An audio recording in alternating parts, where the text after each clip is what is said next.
you need protection?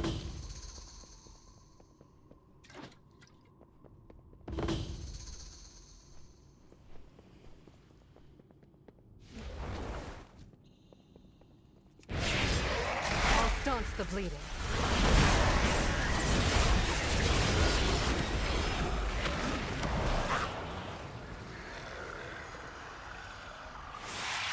Your life is mine.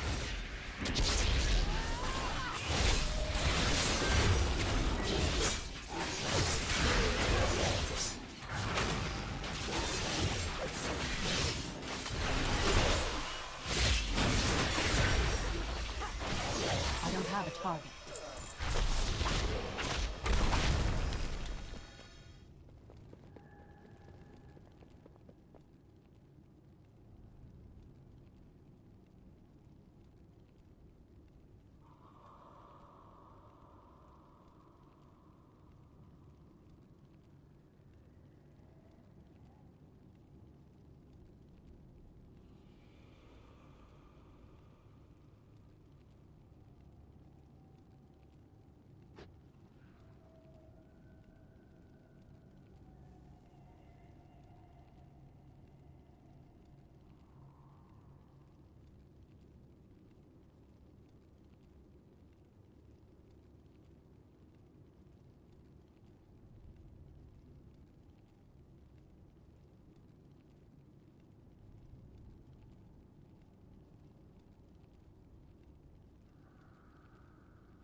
Still with me?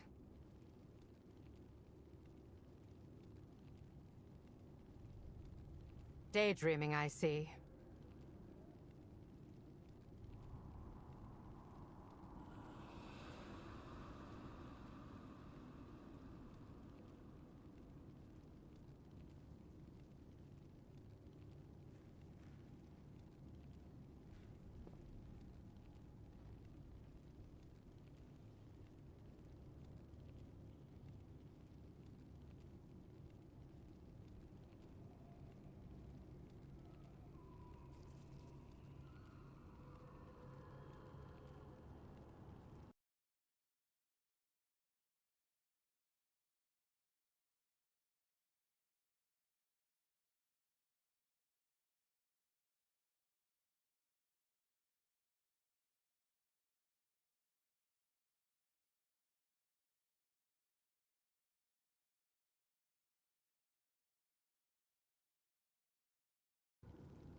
Everything. Oh, it's all good. It's all good. Phyllis. Dancing babies. Dancing babies. I love it. I love it.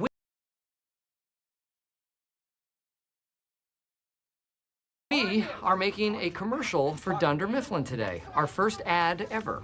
Corporate purchased some airtime in local markets to spread the word about Dunder Mifflin Infinity, and they're even sending up a professional ad company to help us make it later. So it's not too shabby. Best ad ever? Give me a break. Give me a break. Break me off a piece of that. I am totally blanking. What is the thing? Nobody tell him. What? No. Why? You got it. So close. Break me off a piece of that. Bread, applesauce. Break me off a piece of that applesauce. I don't think. Piece of that Chrysler car. Nope. Football cream. Okay. It's football cream. It's football cream. All right. So, anybody else? I'm taking a computer animation class so I could try to do a logo. Look at that. Even the receptionist is getting in on the creativity. Very good. Very good. Hello, hello. Hey, how you doing? Michael Scott, Michael. regional manager. Hi, Michael. Nice to meet you. Excited to talk ideas. Us too, man. You know what? I want this to be cutting edge. I want it to be fast, quick cuts, you know, youthful, sort of MTV on crack kind of thing. That sounds great. All right, good. Well, this is what we have to work with. I would like you to meet Andrew Bernard, the Nard dog. Who let the Nard dog out? He gives the best back rubs in the office. That's true. I give it a mean back rub. I also do good aromatherapy. You just got nard dogged. Now, this gentleman right here is the key to our urban vibe. Urban? I grew up in a small town. What about me seems urban to you? Stanley is hilarious. Phyllis is like our Mrs. Butterworth, kind of a less urban Aunt Jemima. These are our accountants. And as you can see, they are very different sizes. What you might want to do is kind of a Papa Bear, Mama Bear, Baby Bear thing. That might be kind of fun. Mama bear. Who else? I think it's great that the company's making a commercial because not very many people have heard of us. I mean, when I tell people that I work at Dunder Mifflin, they think that we sell mufflers, or muffins, or mittens, or... And frankly, all of those sound better than paper, so I let it slide. How are we doing on time? The party starts in an hour. 60 minutes. 60 minutes. That's a lot of minutes. Well, corporate is throwing this gigantic, lavish, gold-encrusted sushi gala that Ryan didn't invite any of us to.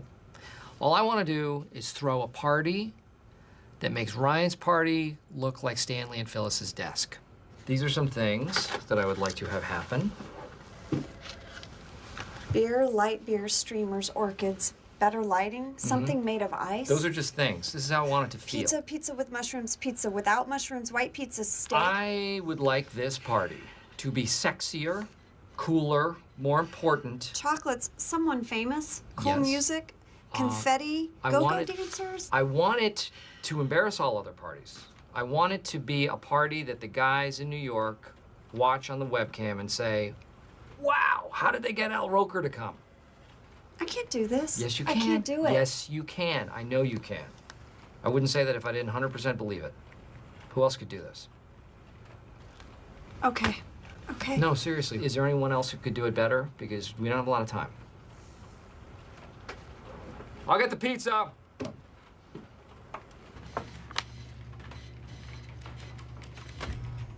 Uh-oh. Okay, nobody panic. Listen up, listen up. Everyone, follow me to the shelter. We've got enough food for 14 days. After that, we have a difficult conversation. My bad. Space heater and fan were both on high, plugged into the same outlet. So, It's saying the server went down. Does anybody know that password? Because otherwise we can't do any work. try password. Nope. Try 000 No. Okay, now try 000 Okay, I'm not doing every number. Wait, does anyone remember when it was set up? It was like 8 years ago. Lord of the Rings stuff? I don't know, I'm just trying to think of things that were happening at the time. Everyone was getting their driver's license. Why don't we just call the IT guy who set it up? What's the name of the guy in the glasses again? Okay, moving backwards, our IT guys have been glasses, turban, ear hair, fatty 3, shorts, fatty 2, lozenge, and fatso. I think lozenge is the one who installed it. I got it. Try, You know what? It made me laugh when I heard it, but Pam got really offended. Ooh, big boobs. Drama queen, nosy. You're typing big boobs? I'm trying everything. Try big boobs with a Z. That's the password. We're in. All right. Wow. Yes. The important thing is, this kept us secure, people. Kahlua sombrero, please. All right, so just you tonight. Actually, I am meeting somebody, but I'm a little bit early. Leaving my company after 19 years. I'll drink to that. I'm starting at a company this week. Oh, really? To beginnings and endings. And to middles, the unsung heroes. And to moms. The moms of the troops. Do not tell my fiancée I'm drinking on a Wednesday. I won't. I don't know her. Moving out to the burbs. Actually, I'm moving further than the burbs. Moving to Colorado. Colorado? Yeah. Sunshine State? Yep. Don't mess with Colorado. No. Doing some skiing? No, I don't want to end up like Sonny Bobo. Well, that's just good sense right there. Yeah. Everyone I know who skis is dead. You know what? I would like to try the luge, though. Try it once, you're hooked. That's my guess. That's what I've heard. I'm an Olympics nut. Oh, yeah? Me too. Summer, winter. Summer. Oh, Knuckle. Actually, I gotta come around to give you. Come on. You know, it's funny. I actually tried to get an animal Olympics going. Really? What happened? You know, life happened. What are you gonna miss most about Scranton? Oh, wow. The mountains, where things are. It's the way it goes. Man, he is late. I'm gonna call him. Do you mind? I'm sorry. No. Where is this guy? Excuse me. Hello. This is Michael Scott. Yes. Hi. Yes. You running late? No, I'm here. I'm at the bar. I'm at the bar too. You are? What bar? I'm at the bar that's located in the lobby of the hotel. I do not see you. How long have you? I've been here about, gosh, over half an hour. Okay, yeah, me too. Sorry.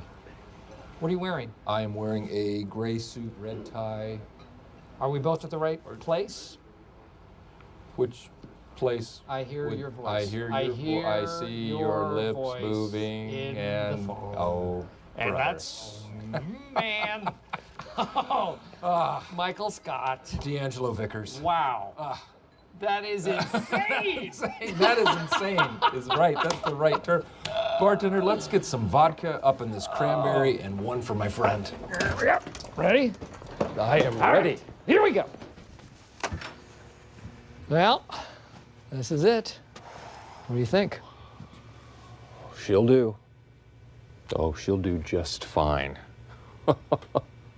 I am very much looking forward to tomorrow. It is, feels like the culmination of a lot of hard work, a lot of good fortune, and, come on, did that just happen? We should write a movie or something. I'm serious. At least once a year, I like to bring in some of my Kevin's famous chili. The trick is to undercook the onions. Everybody is going to get to know each other in the pot. I'm serious about this stuff. I'm up the night before, pressing garlic and dicing whole tomatoes. I toast my own ancho chilies.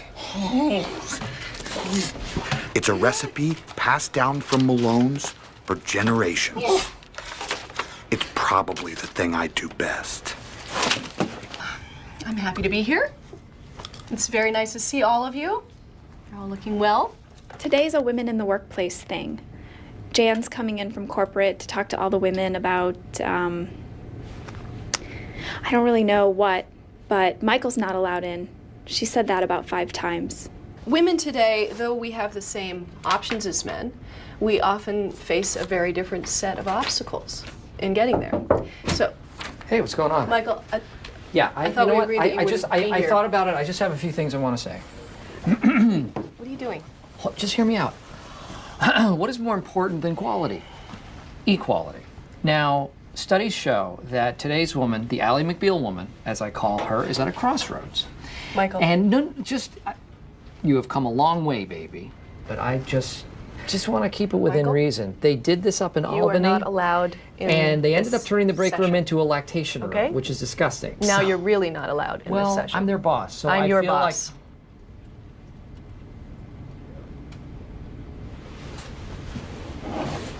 Anybody want any coffee or anything? We're fine, Michael. We just need you to leave, please. Women in the workplace. Yeah, translation, I have been banned from my own conference room so that Jan can talk in secret to all the girls. Oh, sorry, women of the workplace. About what? I don't know. Clothes, me. Ladies, I am so sorry. Can we start again? We were on such a roll. I really Jan? apologize for that. Yes, Pam. Michael's still at the door. Michael! The Stanford branch is closing, and everybody's just packing up their stuff. Andy Bernard made these tasteful hats. That's the other thing you have to watch out. Yo, Tuna, I want to talk to you about this new boss, Michael Scott. Yeah? So what's he like? Likes, dislikes, favorite sports, favorite movies, favorite men's magazines. You know what? I think you just need to meet him. Playing your cards close to the vest, I get it. Good luck over there, Tuna. Cross me and I will destroy you. Sounds good, Andy. It's gonna be an adventure. Yes, this is going to be very interesting. All right, I'm out of here. See you later. Right on.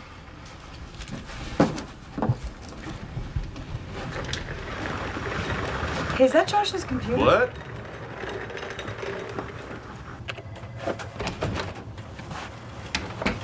Hey, Hey, how'd the run go? pretty good. I finished. That's great. Why is that great? Because he accomplished something. What was your mile time? About 7. I could beat that on a skateboard. Well, that has wheels. Yeah, well, my feet don't, and I could still crush that time. Really, Dwight? How fast are you? Let's just put it this way. Last weekend, I outran a black pepper snake. Really? I am fast. To give you a reference point, I'm somewhere between a snake and a mongoose. And a panther. Man, what is taking Toby so long? Oh, I'll just time him later. And you'll compare the times? Yeah.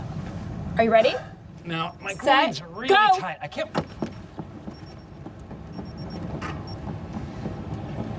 Am I being mean to Dwight? I don't know. I did just make him run around the building, and I have no intention of timing him. This isn't even a stopwatch. It's a digital thermometer. He does make my life harder sometimes, and on purpose. Like, he tried to put meters on the bathroom stalls as a way of bringing in more money for the company. Hey, 3 more laps to go! You gotta pick it up if you're gonna beat Toby! I should probably get back to work. Oh, hey, Kevin. Nice of you to join us. Where were you? My tire blew out on the way here, Michael. Huh? I almost died. I went into this skid. Pop quiz. What? Why is today a special day? I almost died. Today is a special day because I am being honored as a visiting professor, special lecturer, emeritus. How did you? You will be a guest speaker in my emerging enterprises class. In business school, Kevin. Business school. Wow. If you bring your boss to class, it automatically bumps you up a full letter grade. So, I'd be stupid not to do it, right?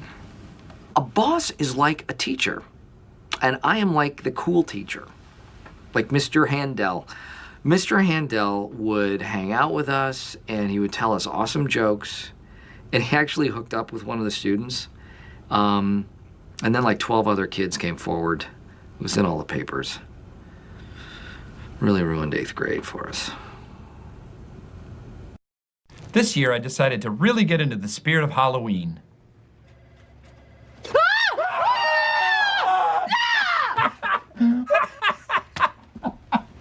It may have been the costliest decision I've ever made. My greased up head went into the pumpkin no problem, but It won't budge. I can't get it out. Try again. I mean, I could try destroying the pumpkin. No! But as Jim and I discovered, No! Any blow to the pumpkin itself could prove fatal to me. At first, I drove myself crazy thinking about the things I should have done differently. I never should have played that joke on Aaron. Never should have hollowed out this damn pumpkin in the first place. But then I realized I was being silly. I mean, the pumpkin.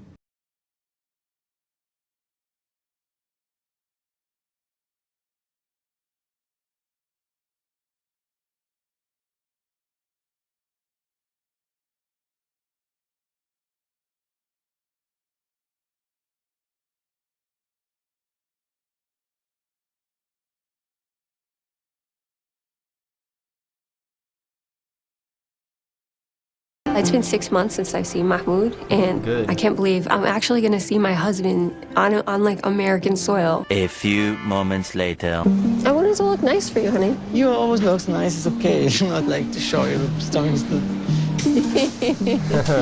don't even ruin a nice So moment. you honey. don't start and say don't running after that.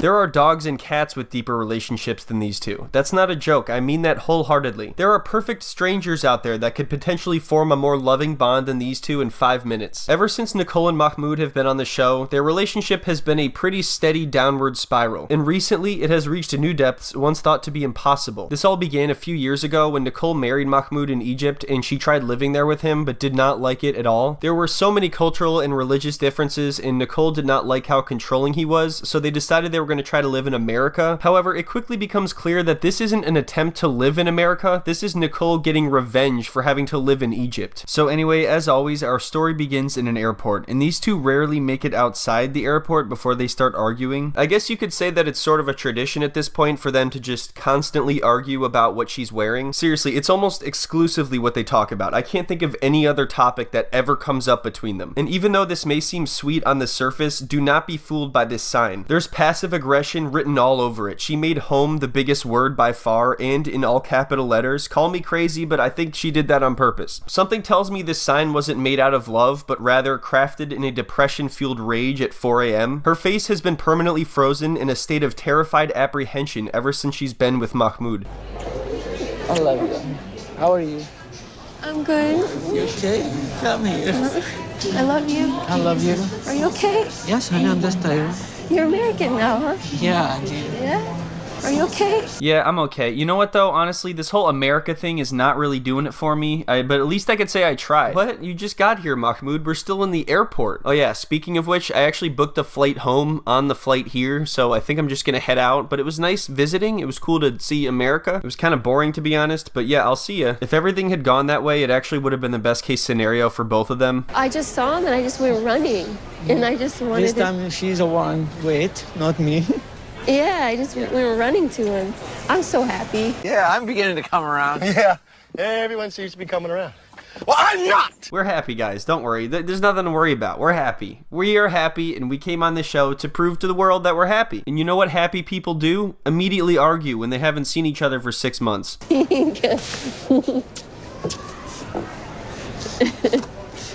that make you uncomfortable? Yeah.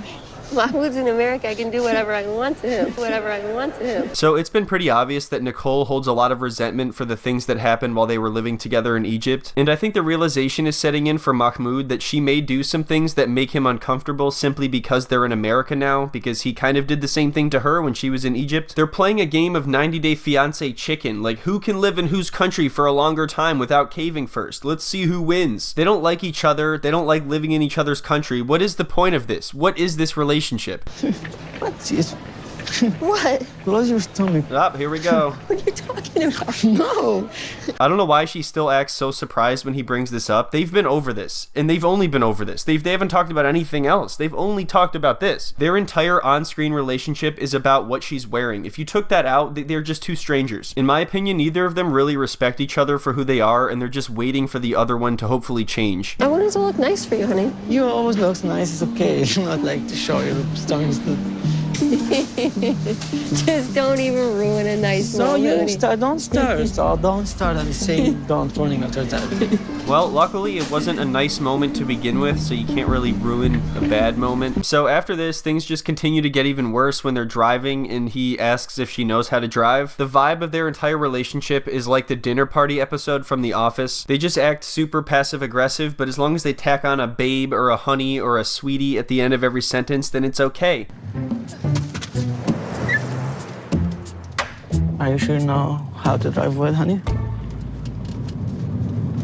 Now this is downtown, honey. Oh, my bad, honey. It looks nice. Looks nice what? Looks nice honey. You forgot to say it. Damn it, Mahmoud, these words are the only thing keeping this charade together, okay? It's important to me that you say them. We're nothing without them. So pretty much right away, he talks about how things are too quiet here and he prefers it in Cairo. And then he sort of slumps back in his seat and realizes that he's probably going to be as miserable here as Nicole was in Egypt. You think you can handle it? Living on the street? Let me see. There you go. He sounds confident. That was a good answer. What did he even say? It's amazing to have Mahmoud here with me in America. It's not amazing. I can't wait to show him everything. Like the Hollywood sign or Hollywood Boulevard. Wait a minute. Does she even know this guy? Does she really expect him to want to see the Hollywood Boulevard or to give a crap at all about that? I'm sorry. I know a lot of people love LA, but realistically, that's probably the best place to torture someone who doesn't want to live in America. What do you think, honey? It's nice, honey. It's your new home. All right, let's ease up on the honey, okay? What's this, honey? Oh, that's my honey. That's for like when I do listings for the clothes. And So why not have clothes now? because it doesn't matter. She's a plastic doll. All right, now it's too far. Now he's controlling what the mannequin gets to wear. Look, do I understand why she has the mannequins? Yes. Would I get a panic attack every single night when I'm going to get a drink of water and I spot that in my peripheral? Yes. So maybe he doesn't like living with all these naked women. But she lived here before he did. Honey, this is a decent household, all right? Tell the mannequin to get some clothes. So then Nicole gives Mahmoud a gift, and what do you know? It's clothing. She gets him pajamas because I guess he didn't have any, and he was sleeping in his work clothes. Everything they do is related to clothes. Why are they looking at this pair of pajamas like it's a treasure map? Do you want to sit down or something? Yes, Be careful. I'm Be careful. so tired. I can't take it. You should have slept on the plane.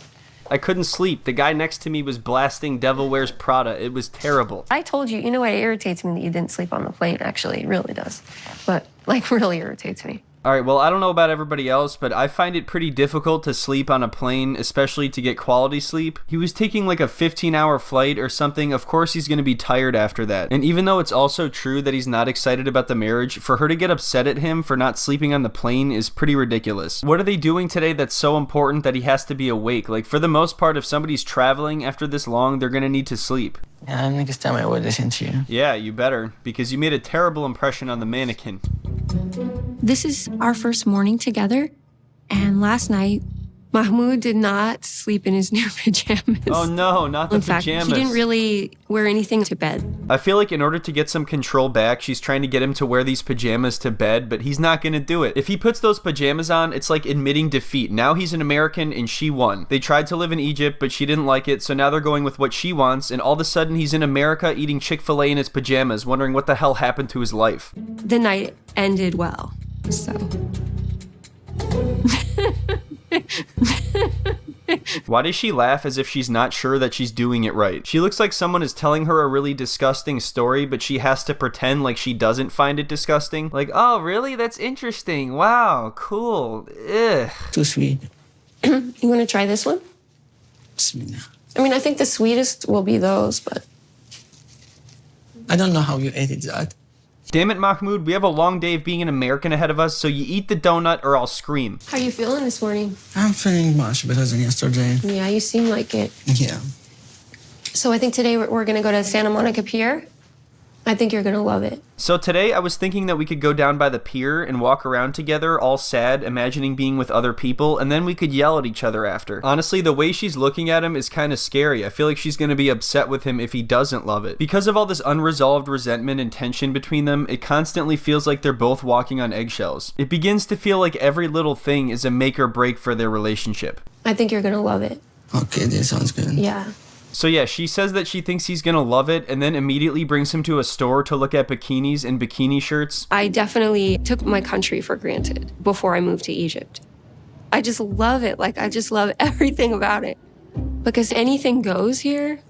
I would love to see Mahmoud in a bikini shirt. He could wear that to bed. I should have went and got that for his pajamas. I think she's gone mad with power. I like how she says anything goes in America, and her idea of anything goes is wearing a bikini shirt to bed. That actually is some pretty maniacal behavior, especially because she's only saying it to make Mahmoud uncomfortable. It seems like she's just thinking of all the different ways to do that now as an American. I'm not even necessarily defending Mahmoud because I disagree with a lot of what he did when they lived together in Egypt, but that doesn't make it right for her to have this little revenge power trip. You should never be satisfied to see your partner uncomfortable. You guys should both respect each other's boundaries and try to think of a way to compromise your beliefs and cultural differences. Me and Mahmoud are visiting the Santa Monica Pier, and he's tired and homesick, but, you know, I just want him to just have a little fun today. I know he's tired and homesick, but I want him to just put on the bikini t-shirt today, hopefully. I'll cover up my stomach, he wears the bikini t-shirt, everybody's uncomfortable, everybody's happy. So after this, they walk by a woman wearing a hijab, and Nicole gets mad at Mahmoud for staring at her too long. You like that? Eh? The girl in purple. Why you talk about it? And you know what I saw in him?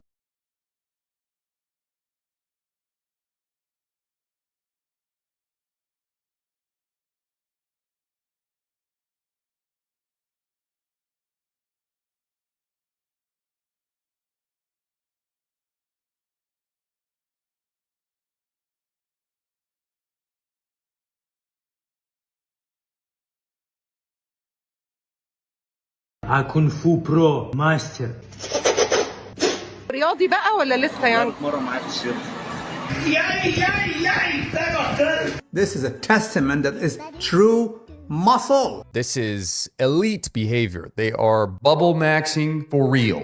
Disclaimer, this video is educational and informative in nature. Do not contact anyone shown in this video. Also, this video is discussing steroids. Do not use steroids. This is entirely for educational and entertainment purposes only. You want to know something more terrifying than my crippling depression? AI. And you want to know something that is working in the face of AI? These homies right here. Because they literally stand in the face of any lousy artificial intelligence creating inflated and beautiful physiques, and instead take it upon themselves to create their own in a unique fashion. They take this so seriously that they are willing to put their lives and bodies on the lines just to look so abnormal. This is elite behavior. They are bubble maxing for real. Now, before I get into this video, I have to ask you to please subscribe. Does me a huge favor. Statistically speaking, most of you aren't subscribed. We have a whole team here, and I like to keep the lights on for everybody. So please, if you could, hit that subscribe button. Also, I wanted to shout out our supplement company, one of the best on the internet, in my personal opinion. We have a whole product line that I'm super excited to debut, but it is in the works. It takes a long time for R&D. Let me tell you what, folks. But you can go there right now by using the link below in the description. Using code Coach Colton, you can get yourself a discount. Not only does it support this channel, but it supports a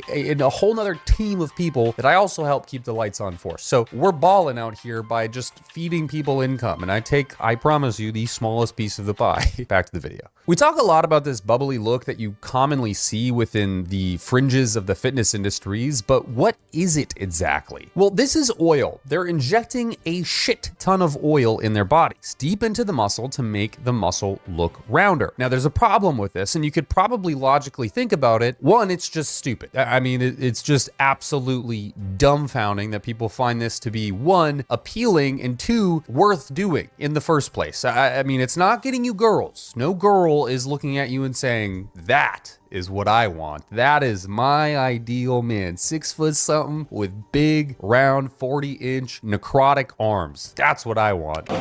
Привет. Давай познакомимся. А? А вы слышите меня? Ну, можем, пожалуйста? Ну, блин, вы такая красивая, простая. No, in fact, this individual is another case where he is having to see a doctor because that oil he is injecting into his arms is starting to make the tissue itself go necrotic, or in other words, die. So what's the treatment plan? What's next? Well, I have an appointment with Dr. Hassam Balata, God willing, on the 21st. I have an appointment with him, and also an appointment with a Dr. Jihab, also God willing. The doctor is coming from Saudi Arabia specifically to look at the case. So hopefully there will be hope, God willing, with these people. And the reason for that is the oil in his arms that they're injecting to inflate the size is in such abundance, it's basically strangulating the arm or the muscle there. It can't get oxygen and blood delivery, and so eventually and over time, that tissue begins to die. As it sits there, necrotic in your body, it starts to metabolize, and that process creates a lot of byproducts. Those byproducts happen to be extremely toxic for the human body and actually kill people. So yeah, not so great. This also happened to one of the most infamous oil boys, Bazooka Arms. We made a whole video about him, or Bazooka Hands. I'm professional man, natural, Bazooka Hands. I'm professional bodybuilder, Mr. Olympia, muscle, naturalis, a Kung Fu pro, master. I don't remember which one. It's really irrelevant at this point, but he had to get surgery. We talked about it extensively where he really removed 2/3 of his arm muscle, like not the oil, the actual muscle. And when that happened, the doctors explained to press after he had an emergency visit that he said he injected over 3 liters of oil into each arm to achieve the size. Now, I don't know if you put that into perspective, but I encourage you, grab a bottle of water, a liter bottle of water, like one of those smart water with things, you know, and just think about that being 1/3 of what he put into his arm. Absolutely insane. Now, consider the size of the guy that we're talking about here and the comparison to peak Bazooka Hands or arms or whatever, knees and toes, and you can see he's almost bigger, very considerably bigger. Not only that, but he has oil in other places too, like his traps and all over his body. This is literally like the most bogus anime face-off where like one oil boy just opened up his domain expansion and it disenables the other oil boy from engaging in reverse curse technique, and he can't heal, and now he's going necrotic. Crazy times. Now, what is wild is in this interview, he says that young kids are asking him the name of the drug that he's using. They want to know how they can look like him. Even to this day, people want to know the substance. That's another point I don't get. Even today, all the young people, I mean, they'll say, tell me the name of the drug. I could list many drug names, but no, don't.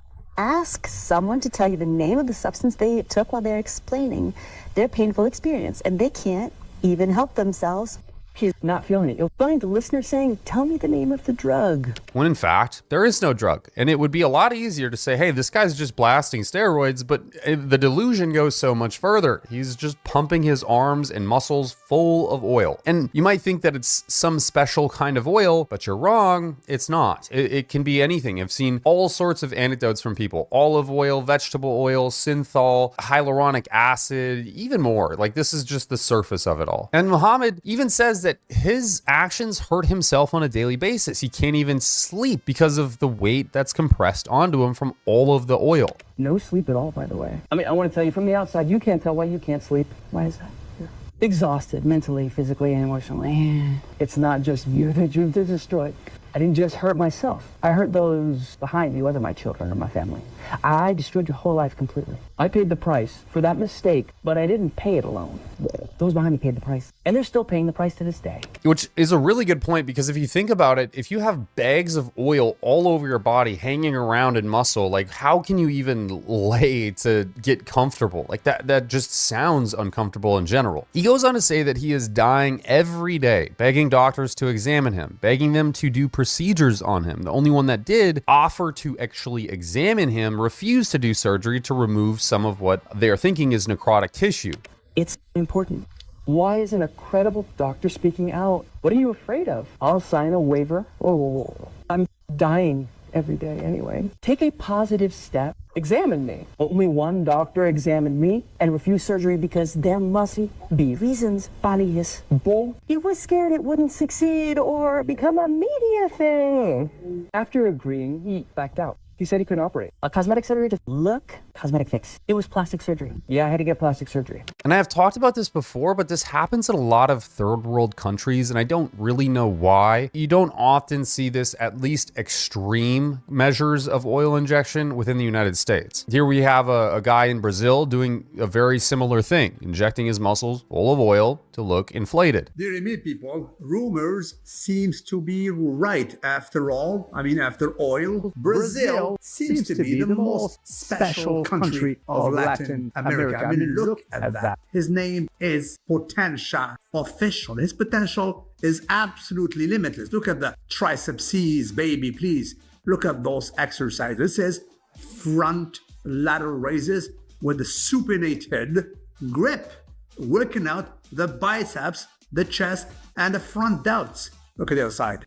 Absolutely Herculean. This is some proper muscular development. Haters accuse him of being oil. Look at that. This is a proper testament that is not oil. Oil is lighter than water. He should float. He is not floated. He is sinking. So that's not oil. That's pure muscle. What say you people? That's prove you wrong. This is him swimming in Copacabana. The water is so clear. This is Brazil. Crystal clear water all day, every day. Look at him swim, bro. Louis Marco is the one narrating here, and he's obviously trolling. I love Louis. But what's weird to me is these guys will do anything but work out and actually diet. Like, they're relatively out of shape, to be honest, and they just look really bubbly because they're artificially inflating their muscle. And the thing is a lot of them speak as like fitness professionals, like they're trying to give advice to people or embody themselves as like this relic of time and how impressive their physiques are amongst their peers. And like sometimes you see guys like this that are still pumping some range of oil, but not as much. It's not as detectable, but you can still tell that his arms are insanely odd looking and not fitting to his physique, if you want to call it that. This lad is from the Indian Peninsula. But still, nothing beats the inflated belly of Mike to this day. But for instance, you also have people like Rich Piana, who was also known for putting synthol in his arms. He did it in such a way that wasn't so fully obvious, but his arms were still freakishly huge and looked in part loyal, but let's be honest, not even the biggest bodybuilders on the Olympia stage can achieve arms of this proportion. He did say during an interview in his early days that he was using synthol, but he didn't use it anymore because of how uncomfortable it made him. I have used synthol. I used it, probably 12 years ago, and I didn't like it. It blurred my muscles. It made my muscle look weird, and it was incredibly painful. And it's very hard to train.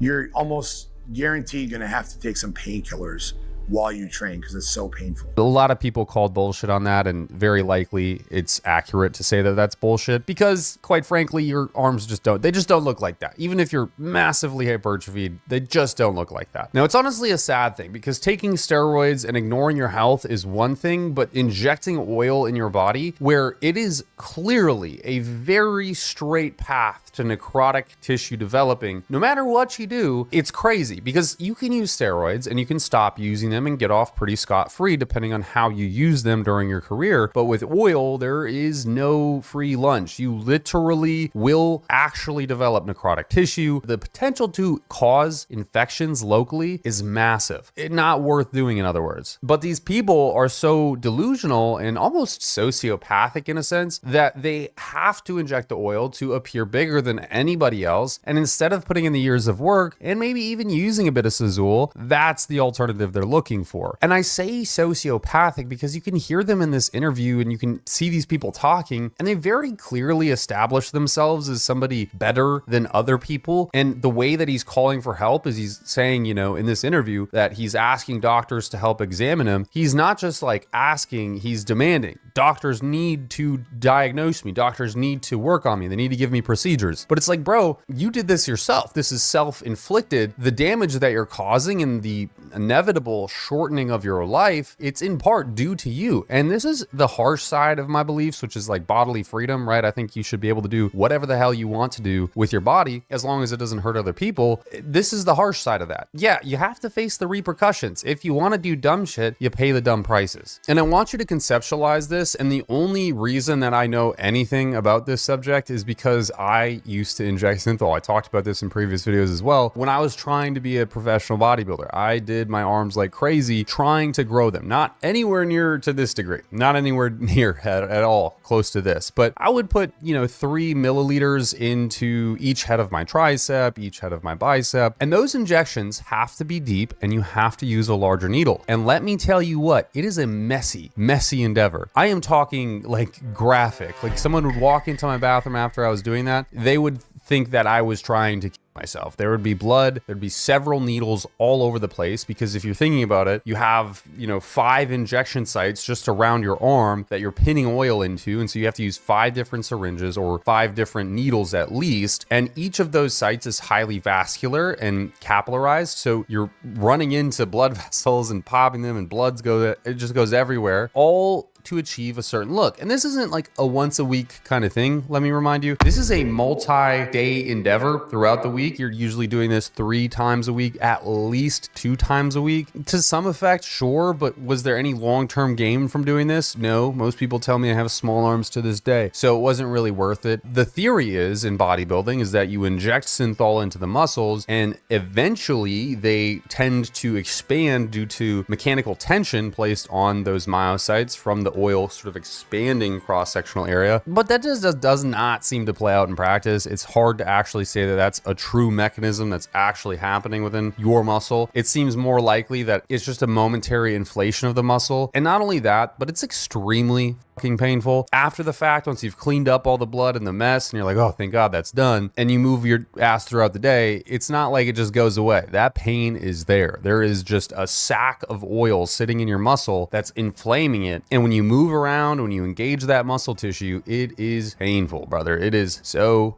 painful. I only did it for like 12-ish weeks, and to be honest, it was probably one of the lowest points of my entire life, like trying to enlarge my arms so much so to win a pro card in bodybuilding, and I didn't even get close, to be honest with you. So it is what it is. So yeah, I mean, if you're ever considering, injecting swaths of oil into your arms, I'd probably suggest not doing that. From all standpoints, it's pretty much a bad idea. Confidently, I can say that, and I think you could too. It doesn't take a rocket scientist to figure this out. Injecting any kind of foreign body deep into muscle probably ain't the sweetest idea for your health long term, nor is it going to really improve your sex appeal to the opposite gender. Likely, you're just going to get looked at kind of funny. But I'll catch you in the next video. I hope you enjoyed this one. If you did, maybe think about clicking like, subscribing, and just leave a comment down below. I love to read them. They're sometimes nice. Sometimes they're really shitty and hateful, but that's okay too, because I also read those ones.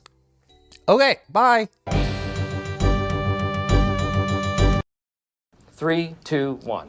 Hi, I'm Michael Scott. I'm in charge of Dunder Mifflin paper products here in Scranton. Keep the camera steady, please. Yeah, there's good things about Michael. He's yeah, definitely. Can we talk to you about this memo? What? Which memo? Dwight's healthcare memo, I told you about it. A good plan? It's a great plan. Saves the company a fortune. It's like a pay decrease. Michael, he made huge cuts. Cuts? What? Wow, Dwight, did you make cuts? Yeah, you said to No, go no, ahead no, and trim. no. You know what? I said nothing specific because I was so busy. Why don't you go in there, Dwight, and find these people a plan that'll work for them, okay? I can handle it. Okay. All right. We feel good? All right. Good. Plus, there's some other good news. Today, at the end of the day, I will have, for all of you, a big surprise. Okay? So hang in there, and I will see you at the end of the day. Do I know what the surprise is? Hell no. Hey, Craigers, my man. It is Michael Scott here. Dunder Mifflin, we supply your office paper. Oh, I think we already did our order this month. No. Actually, I am calling to ask you a little favor-rooney, my friend. Trying to give the troops around here a little bit of a boost, and I was thinking that maybe we could take them down to take a spin on your big ride. You mean the elevator that takes you down in the mine shaft? It's not really a ride. It says here that it's a 300-foot drop. Well, it goes 300 feet into the earth, but it moves really slowly. Hey, everybody, ice cream sandwiches! Ah! Here you go, take one, it's all good. Phyllis, think fast! Yeah, boom! Oh, I see Angela, right? Angela, ah! Hey, Temp, why don't you take two? Because you don't get health care and faster metabolism. Did you get the kind with the cookies instead of the... Why don't you just eat it? Okay. And here you go, Stanley the Manly. Oh, thanks. There you go. This isn't a big surprise, is it? Because we've been having a pretty horrible day. Nope. This isn't the surprise. It's surprising because you didn't expect it, but you'll know it when you see it. I don't want serious. What is he doing? I don't know.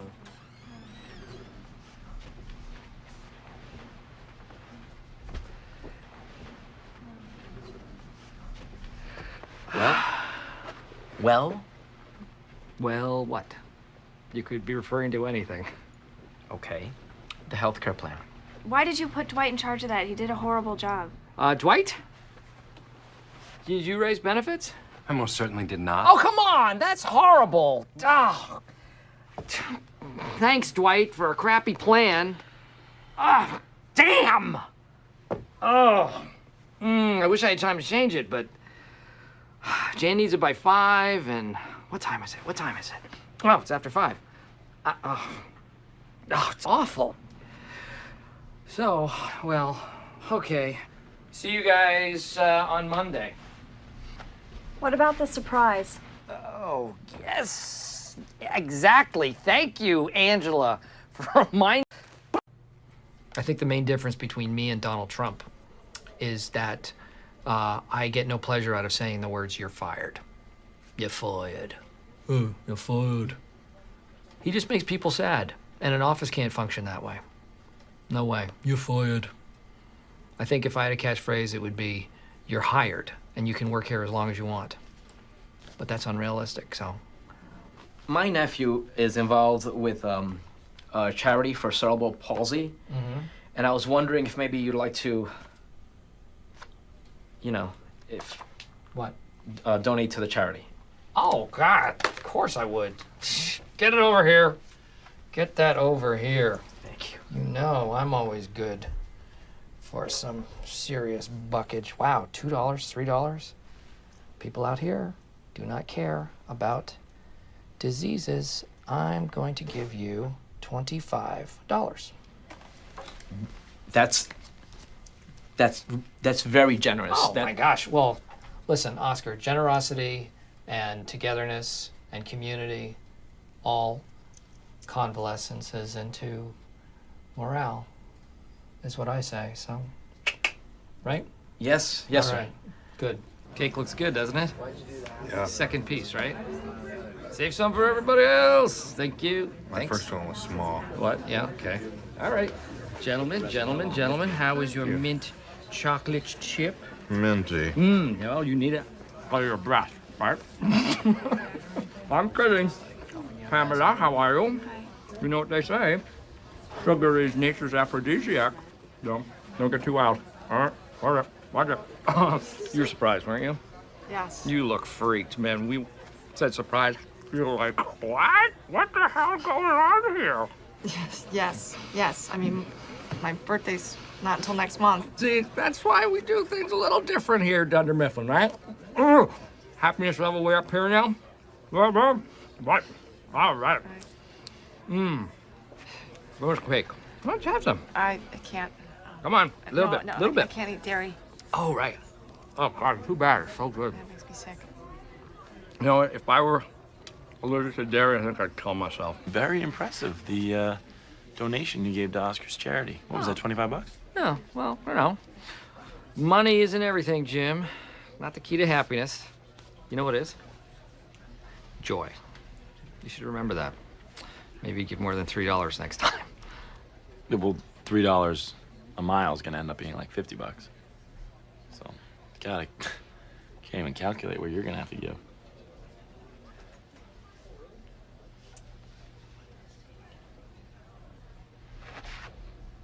Is Oscar around? I just thought it was a kind of a flat, $25 one-time donation. I didn't think it was a per mile kind of deal, so. Well, that's what a walkathon is. I know. No, it says it right on the sheet. It's look at the sheet. It says it's however many dollars per Right. mile. Got it. Yes, so it does. I just think it's kind of cheap to undonate money to a charity. No. But this- I wasn't. That wasn't what I was. No, it's not about the money. It's just it's the ethics of the thing. Oscar, how's your nephew? Is he in good shape? Yeah. How many miles did he do last year? Last year he walked 18 miles. Son of a bitch. And that is Lonnie, and this is Roy. Roy dates Pam. You know, the best-looking one upstairs. Yeah. You still getting it regular, man? Huh? I mean, I can tell her it's part of the job.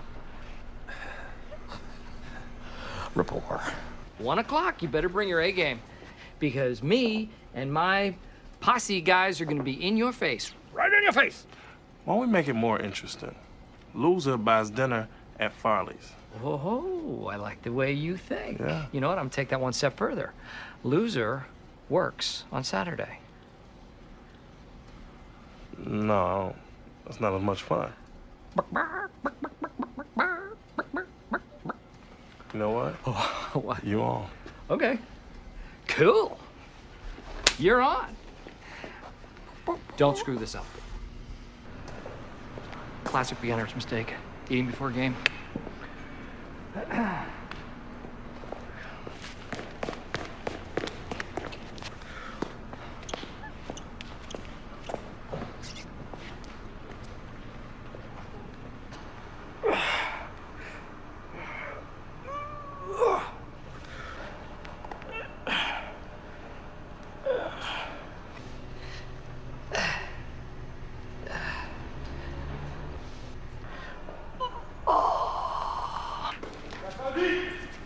Oh, come on! What is wrong with me today? Usually hit those.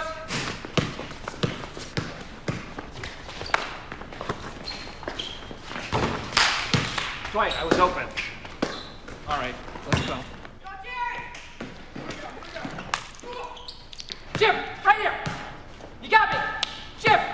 Okay, here we go. Here we go. Here we go.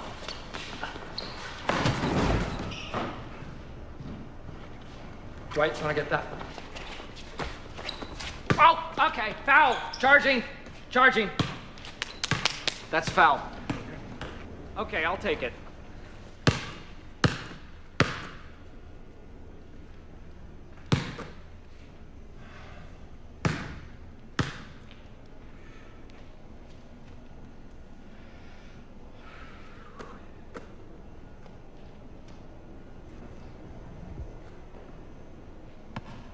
Okay. When I am playing hoops, all of the stress and responsibility of my job here just melts away. It's gone. I'm in this zone. Who am I? Am I Michael Scott? I don't know.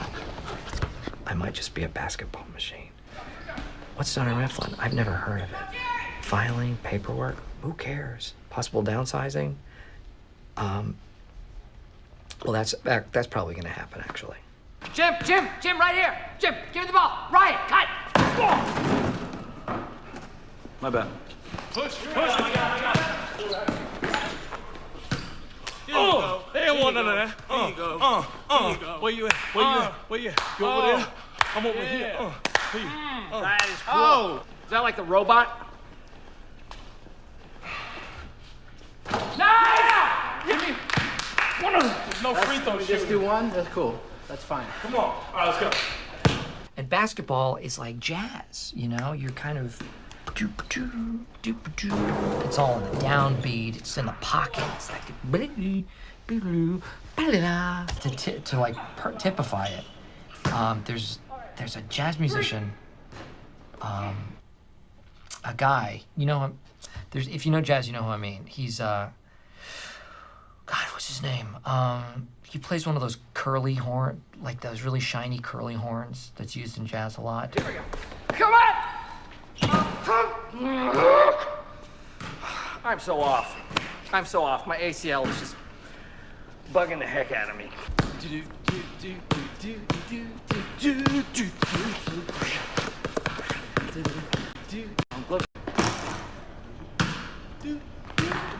Good ball.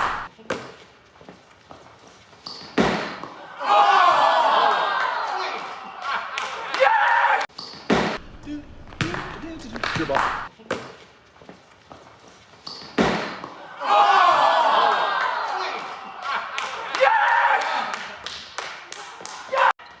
A 100-year history of racism? No, the country. Oh, right, more like 200 years. Yeah, more like 1,000. Okay, And everybody, say a race that you are attracted to sexually. I will go last. Go. I have two. Nice. White and Indian. actually, I'd prefer not to start that way. So, looking through the cards, I've noticed that many of you wrote down the same incident, which is ironic because it's the exact incident I was brought in here to respond to. Now, how many of you are familiar with the Chris Rock routine? Very good. Okay. How come Chris Rock can do a routine and everybody finds it hilarious and groundbreaking, and then I go and do the exact same routine, same comedic timing, and people file a complaint to corporate? Is it because I'm white and Chris is black? So we're going to reenact this with a more positive outcome. I will play the Chris Rock guy. I would like to see someone else pull this off. Well, let's have someone who wasn't involved do the reenactment. Okay, I will play guy listening. Great, guy listening. Okay, anyone else remember? I remember. Great. You're the Chris Rock guy, and you're a guy listening. Okay. Kevin is a great guy. He's a great accountant. He is not much of an entertainer. Basically, there are two types of black people. And black people are actually more racist because they hate the other type of black people. See, every time the one type wants to have a good time, then the other type comes in and makes a real mess for them. Okay, I'm sorry. I'm sorry. He's ruined. He's butchering it. Could you just let me?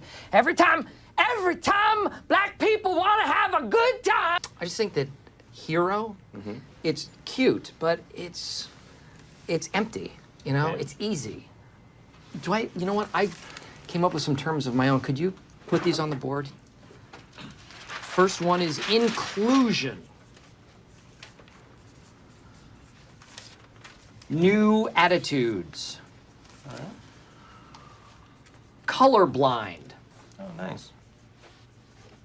Expectations. Good. Thank you. Sharing. Great. And tolerance. Beautiful. That spells incest. Oh, I'm sorry. That is not appropriate. Well, I pledge to always keep an open mind and an open heart.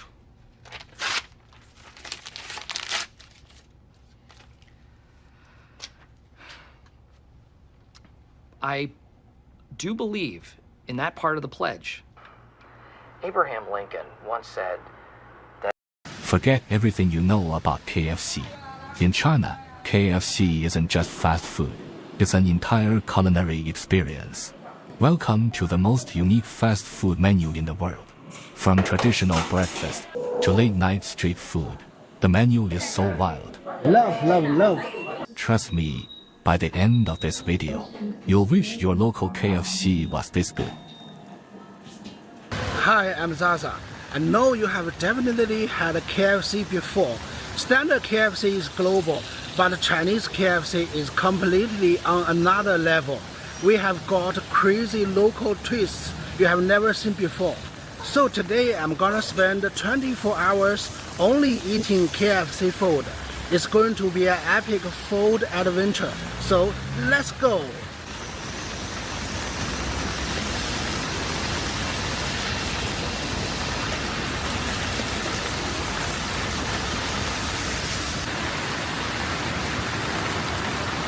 KFC entered China in 1987, opening its first restaurant in Beijing, systematically introducing Western fast food culture to the mainland and launching the generation's fast food awakening.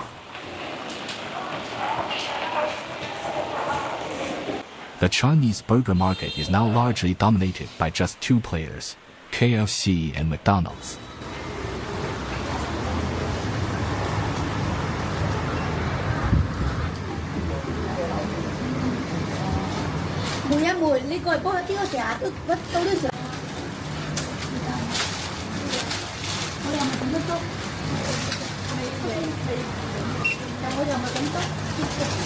Screens rotate featured products based on the time of day. In China, ordering in store is now almost a given. It's done on your phone.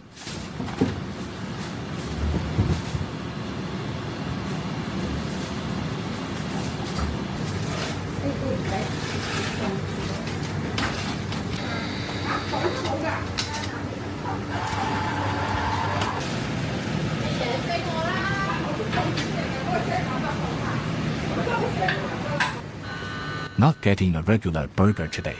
I'm here to try their Chinese-style breakfast specials.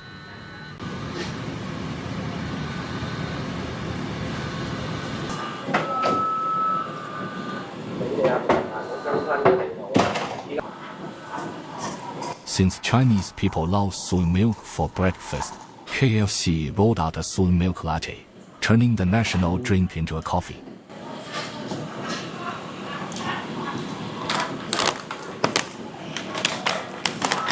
Gonna show you what I love for breakfast. This super crispy French-style baked puff.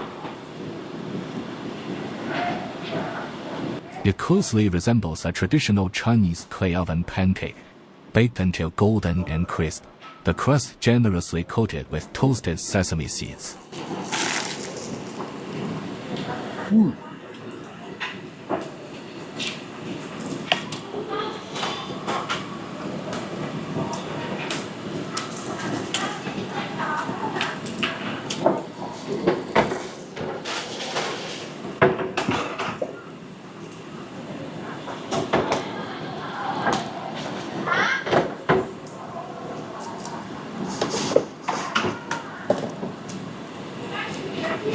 The richly layered pastry is baked to a crisp, melts in the mouth, and delivers a superb texture.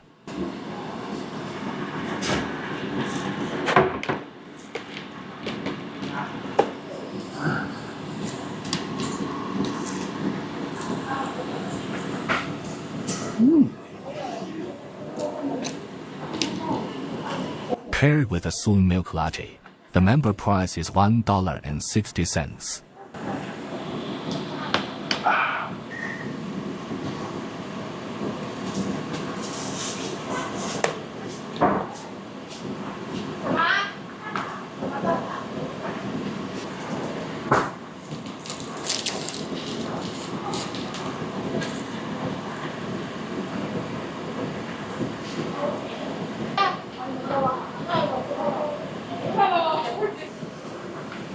A proper bowl of hot dry noodles delivers springy noodles coated in thick sesame paste, with chili oil adding a kick.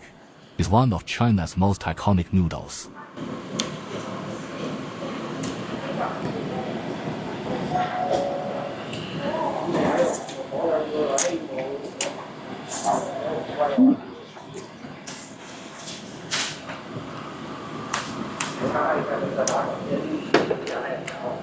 That nutty sesame paste with springy, slippery noodles.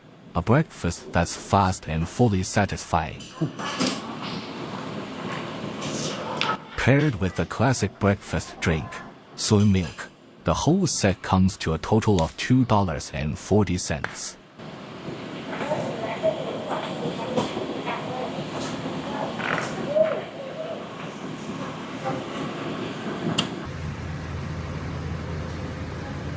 In recent years, KFC has set up dedicated coffee zones to promote its coffee line, with a standard single coffee typically priced at $1.40.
Congee lies at the heart of Chinese breakfast culture, with distinct sweet and savory styles across northern and southern regions.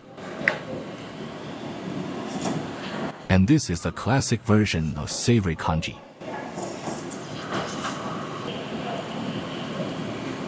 Youtiao, Chinese fried dough, is the soul of Chinese breakfast, light and airy in texture, with a savory aroma. It pairs with any drink.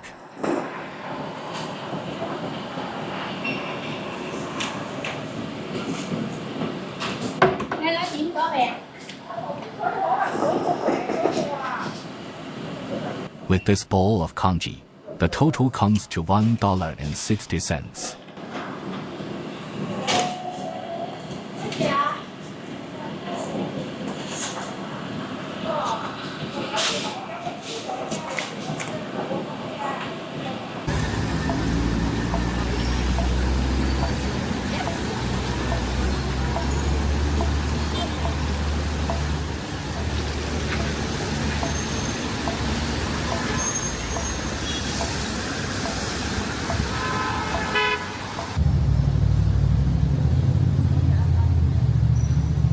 Lunchtime is here.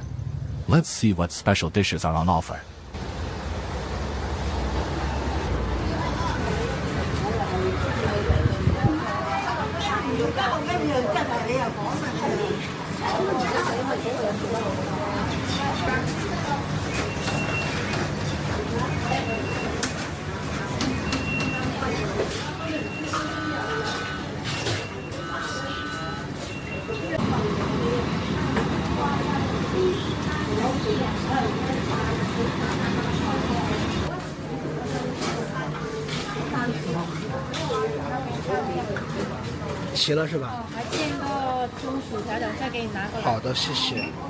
Rice was originally available, but is sold out today.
here in Santa Monica at the start of the Now Ride.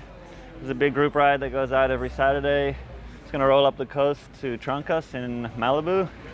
And today I'm gonna film it on the Insta360 1X3. That's where I've got this antenna on my head. Yeah, we'll screw this on and then we'll roll out when the group's all here. 360 can, eh? Step out. Very windy, flat. It's gonna hurt a lot. How do you get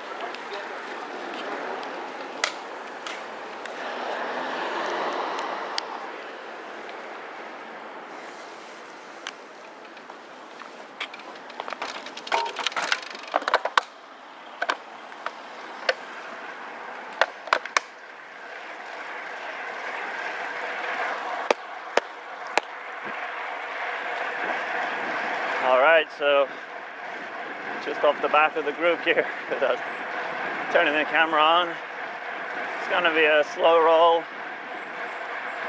for about half of the route. Not slow, but it's not competitive, so stick together to the little climb, which is at the university. It's called Pepperdine. Once we hit that climb, it's game on.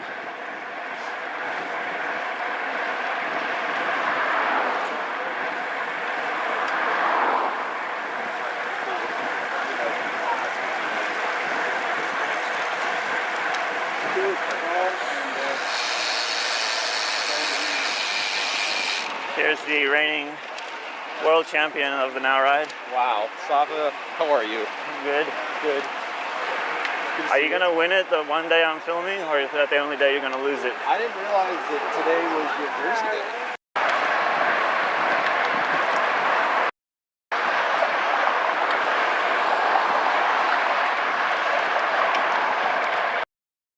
Not in shape right now, but that was painful. Catching back on.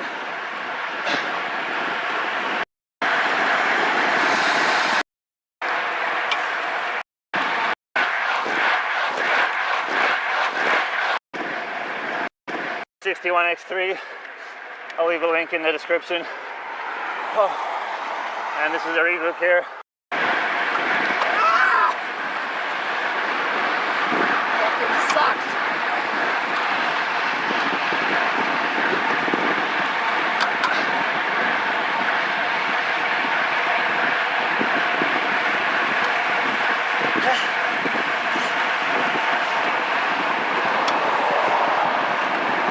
On.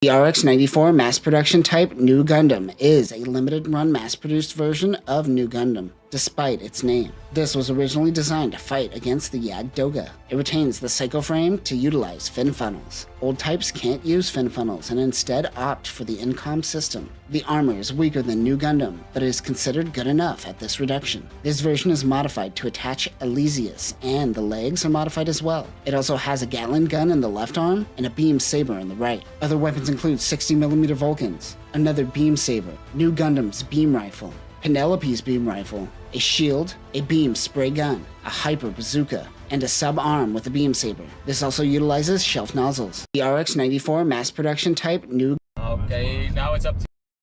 Stop doing this and start doing this. What's up, dog? How you been? Yeah. I was told by you guys in the comments last time that I cannot believe we're in here, man. Richie Aprile is moving against you. He doesn't have the balls. He's got a legitimate beat. Well, I mean, the expectation. Thanks, Mike. Absolutely, thank you. He's casual, he's confident, and he's connected with his team as well. Miami 17-3. They get the ball to start the second half. The Toyota halftime. Go get him, Mike. Hustle in there. We're hustling to Maria. Wait a second. There's a guy over here who's not in uniform. He's supposed to be here. I got to go home. Coach. Coach! That's too fast. Get out! Get out! Back up. Coach, back up, please.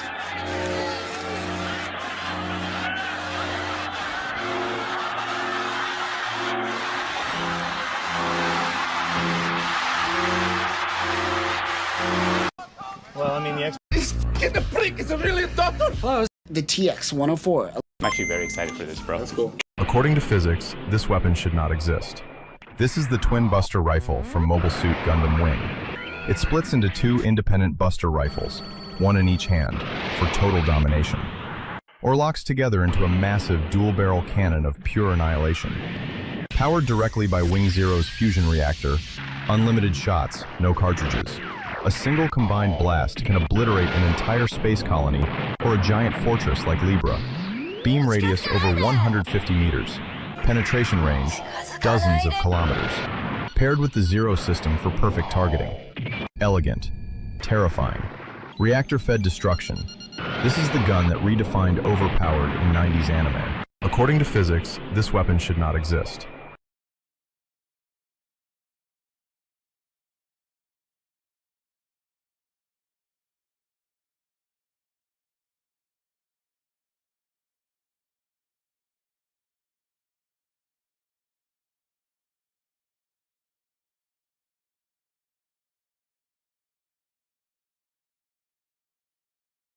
Bro has a personal cameraman. Alright. Size of the potato. Overall is not bad. Maybe a few little smaller, you know, and flat, but not bad at all. It's good amount of, I would have maybe a touch more garlic, touch more salt. Persillade, meat, parsley, and garlic, so touch more, alright? Yeah, sure. A little salt on the carrots too. Okay. Good sauce. I mean, steak nicely cooked. How long you did? 2 minutes, 3 minutes? Yeah, then I pulled it out and it was raw, so I had to put it back in the oven. Good. And let it rest, but it's fine. Yeah, nicely seasoned. Thank you. So just little seasoning here, a bit more garlic, size overall, but good steak, good sauce. Thank you, All right. Chef. All right. Size of the potato.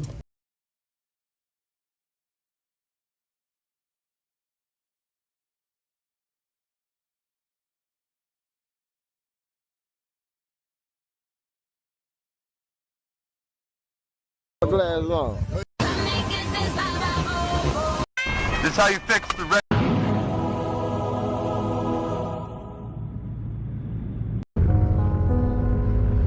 Years of sun exposure had caused this. Where are you going? To find Obi. If you. I'll let you shoot it.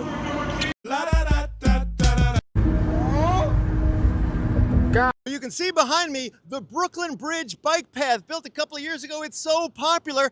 And right now, a bunch of politicians want the city to find a way to connect this path to the other most popular bike path in the city, the Hudson River Greenway, a couple of blocks just to the west. How can that be accomplished? Well, you know you want to build the bike lane where cyclists are already biking, and that's on Chambers Street. A lot of politicians downtown say Chambers is the worst place. They say there's no space on Chambers for a protected bike lane. Are they making a reasonable point?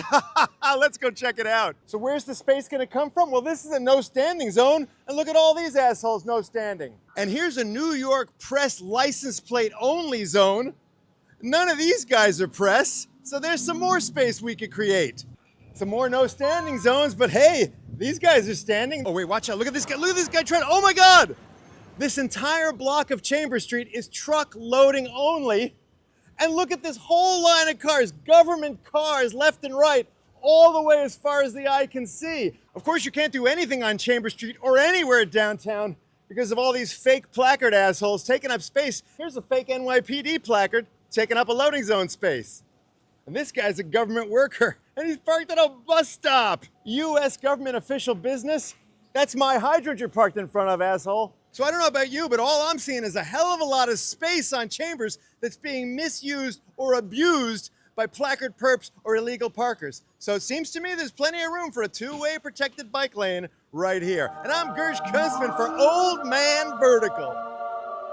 You can fucked up round. Pocket watches are back, so let's make one with a Casio. So we're starting with a full watch, but we're gonna pop this. All right, today's challenge, we got $1. But I'm gonna just see if I can do something for $1. Okay, what I'm thinking is this onion and this potato. So right now, I'm gonna look for the smallest onion and the smallest potato. This one, that's 20 cents. Now let's go with the onion. Well, that's a quarter of a pound. 10 cents? Okay, we're at 30 cents so far. Guys, it's $1.99 a pound or $1.69 a pound. This is the smallest one I could find. Okay, that's quarter of a pound. Now I'm wondering, should I get a pepper? So we're in the summertime, they were like 99 cents. We're gonna get a pepper and see what happens. And that, my friends, is today's haul. Let's see what that comes up to. Avocados are due for $1. I just got home. Guys, she threw in the pepper for free because they couldn't weigh it. The last time that happened when I bought one pepper, she threw a penny on the scale and charged me 2 cents. So that's what it came out, 65 cents, guys. Now let's go get the beans for 35 more cents. We made it to Jewel. Now, the other day I saw the beans on sale for 69 cents. I'm like, okay, let's just spread this whole meal idea. Yes. Let's go weigh some out. So we need half a pound. There's a lot of stuff in here. Let's go weigh this. Okay, we're getting out of here. I got some dates. I got a bag of dates. We're gonna go home. We're gonna cook these beans. Oh, yeah, look at this. What is that? Wow, literally 35 cents on the head. How perfect is that? Let's go home and make this food. And here is the pinto beans. You got 0.15 for 35 cents. All right, y'all, we're home. We got the beans, half a pound. Let's scrub them out of it. And I'm gonna throw these chunks right in with the beans. Okay, it's looking pretty hearty already. Look at that. 35 minutes on high pressure. We'll be back. Okay, now let's cut this pico up. Now the onion. Now here's what we have with the onion, serrano, tomato, 2 bowls, and the beans. Let's separate the serrano into 2 piles. Just a little. And some onion. And half right there. Put the beans in here. Dude, I could probably put 3 bowls here. Let me mix this up. Serve this other one here. Ooh, that serrano is hot. Okay, y'all. Here it is. That's the first bowl. And that's the second bowl. We got a little extra. And we have some leftovers as well. Now time to eat it. For $1. And that, my friends, is Feeding Family 2 for $1. Like and follow for more. Peace and love. All right, today's challenge, we got $1. But I'm gonna just see if I can do something for $1. Okay, what I'm thinking is this onion and this potato. So right now, I'm gonna look for the smallest onion and the smallest potato. This one, half a pound. That's 20 cents. Now let's go with the onion. Well, that's a quarter of a pound. 10 cents? Okay, we're at 30 cents so far. Guys, it's $1.99 a pound or $1.69 a pound. This is the smallest one I could find. Okay, that's quarter of a pound. Now I'm wondering, should I get a pepper? So we're in the summertime, they were like 99 cents. We're gonna get a pepper and see what happens. And that, my friends, is today's haul. Let's see what that comes up to. Avocados are due for $1. I just got home. Guys, she threw in the pepper for free because they couldn't weigh it. The last time that happened when I bought one pepper, she threw a penny on the scale and charged me 2 cents. So that's what it came out, 65 cents, guys. Now let's go get the beans for 35 more cents. We made it to Jewel. Now, the other day I saw the beans on sale for 69 cents. I'm like, okay, let's just spread this whole meal idea.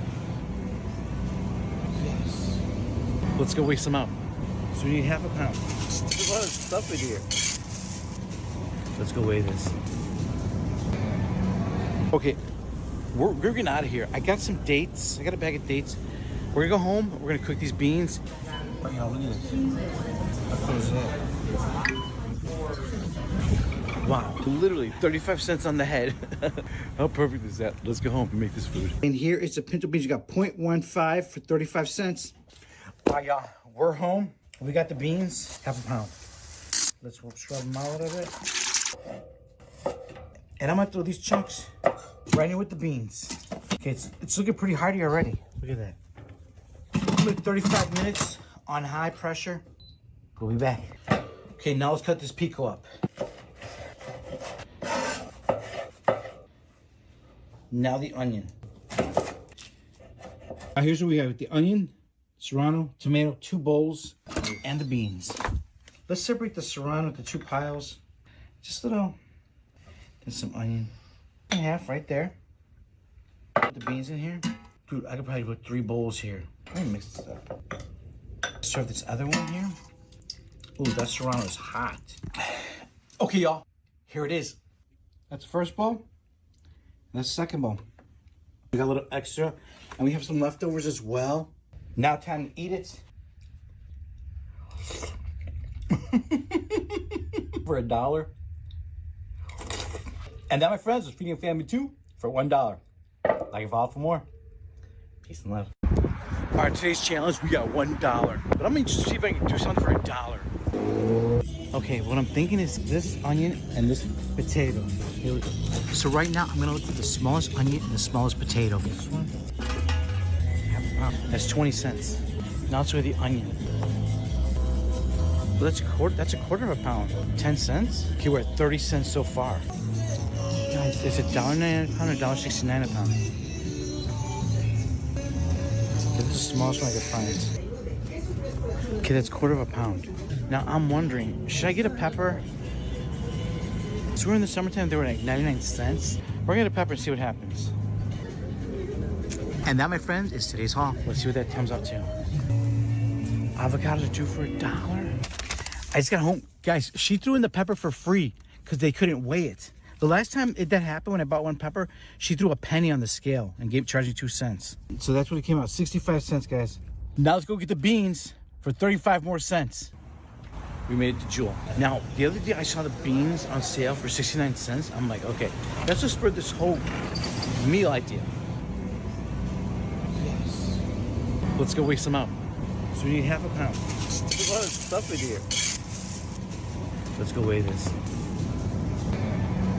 Okay, we're getting out of here. I got some dates. I got a bag of dates. We're gonna go home. We're gonna cook these beans. Oh, yeah, look at this.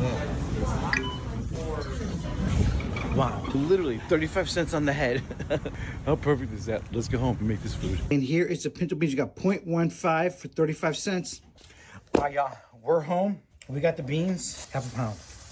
Let's scrub them out a little bit.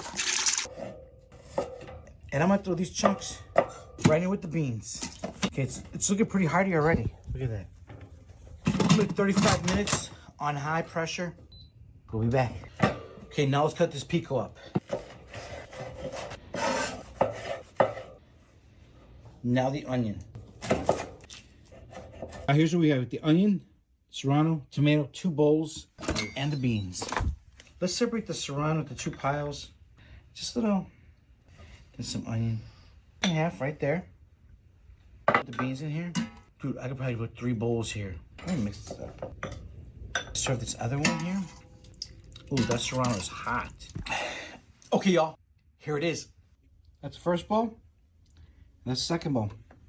We got a little extra, and we have some leftovers as well. Now time to eat it. For $1. And now, my friends, we're feeding a family too for $1. Like evolve for more. Peace and love. All right, today's challenge, we got $1. So this is a Roman tunic. In their basic shape, they're just a big rectangle. They have holes for arms, hole for This way to the party, Buzz.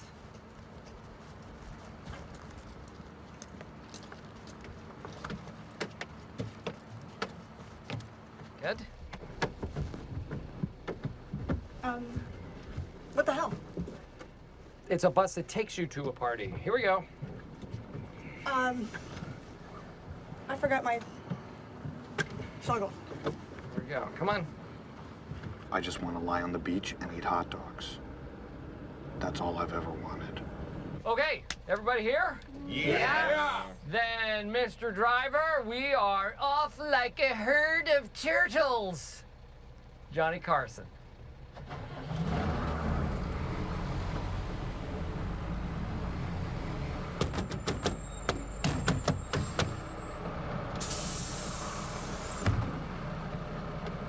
Seatbelts fastened, folks.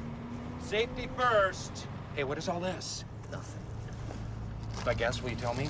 No. Please? No. Is that a sumo suit? No. I know. We're putting on a play for Japanese investors. No, we are not. So I handed him my bottle, and he drank down my last swallow. Then he bummed a cigarette, and asked when to run, 'cause you never can. Boss. I actually hung this on the wall myself. It's good. I want to show you something. A lot of people in the room. You need more space. Voila, right into the wall. Wow. Sometimes I will just stand here and watch television for hours. I love it. I love this TV. Oh, and I also built this table. What is that, chestnut? No, I think that is either pine or Nordic cherry. It's pine, yeah. Michael, I'm just terrible at all this stuff, so it's really cool. Really? Yeah. Yeah, he tried to set up my TiVo for me, but then I didn't have audio for a week. If you ever need any help, I am just a phone call away. I bet you are. Well, I saw, your Dundies. I'm surprised they're not out on the coffee table for everybody to see. Well, it was between the neon beer sign and the Dundies. So I said, honey, keep the trophies. Oh, honey, I have the best trophy right here, aside from my Dundies. Oh. Oh, sorry. Just a second. So glad we were finally able to do this. So glad. No. Okay. Tuna! What's up, tuna? We gonna have some tuna for dinner? I bet you're sick of tuna, right? Probably have tuna every night. All right. Tuna. These are for you. How thoughtful. Very nice. Except for one flower, which is for my flower. Oh. What am I supposed to do with this? Oh, let me take it. Well, how about we do the short tour and then I'll start dinner? Oh, I can help starting dinner if you need it. Oh, no. Just the ossobuco needs to braise for about 3 hours. Everything else is done. 3 hours from now or 3 hours from earlier, like 4 o'clock? You know, Pam, in Spain, they often don't even start eating until midnight. When in Rome. You have a preference? Upstairs first? Whatever you say, babe. Follow me. All right. Little amuse-bouche, anyone? Food. Okay, trivia. Does anyone know what that means? I believe it means mouth pleaser. Oh. It's French. I studied some French during my semester at sea. Or shall I say a semester at La Mer, which is French for sea. Andy, was that coordinated by the Cornell Study Abroad office? Mm-hmm. Mm-hmm. The reason I ask is that Andy went to Cornell. Did you wash your hands, babe? Yes, I did for you, princess, even though I only went number 1. I didn't really wash my hands. Oh, what have we here? This looks delicious. Your hands. They need to be presented royally. Anyone? Yeah. Good stuff.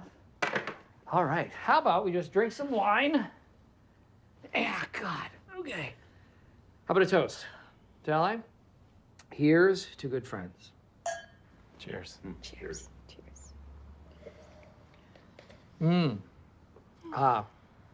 Now that is reminiscent. Of what? Old grapes. That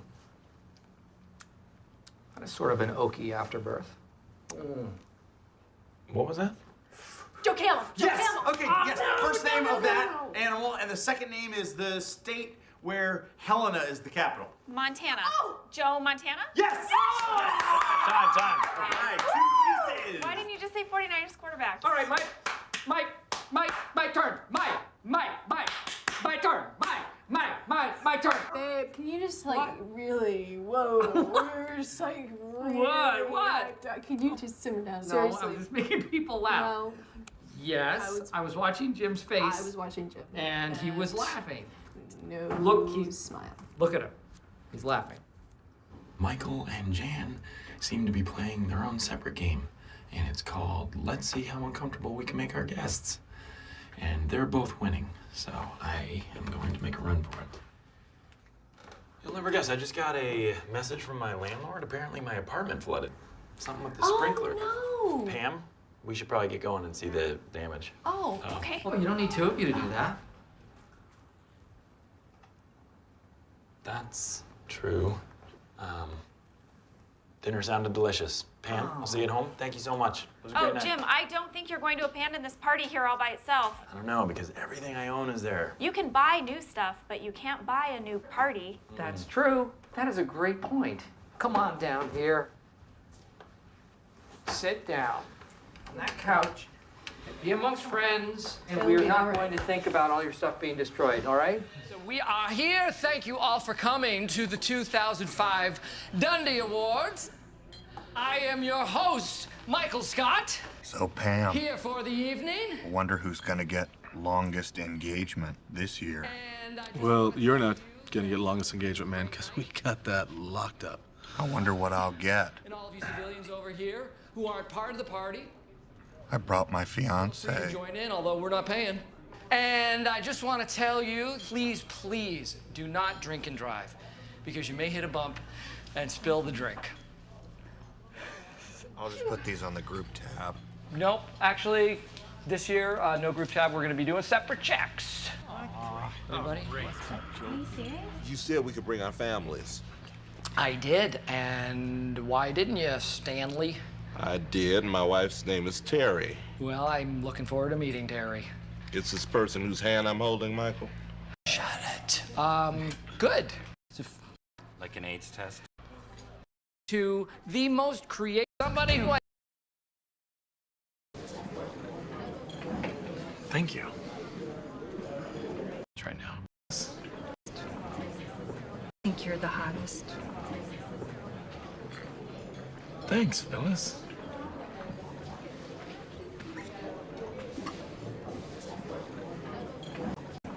Concerns right now. I think you're the hottest.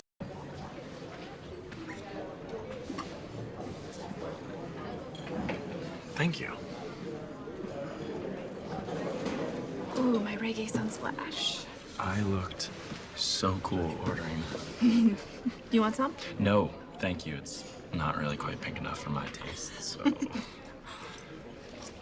Straw optional. Excuse me. Goldschlager, extra flakes? We don't have that. You want a Presidente margarita, Blue Pacific margarita, El Nino? No margarita. Hot sake.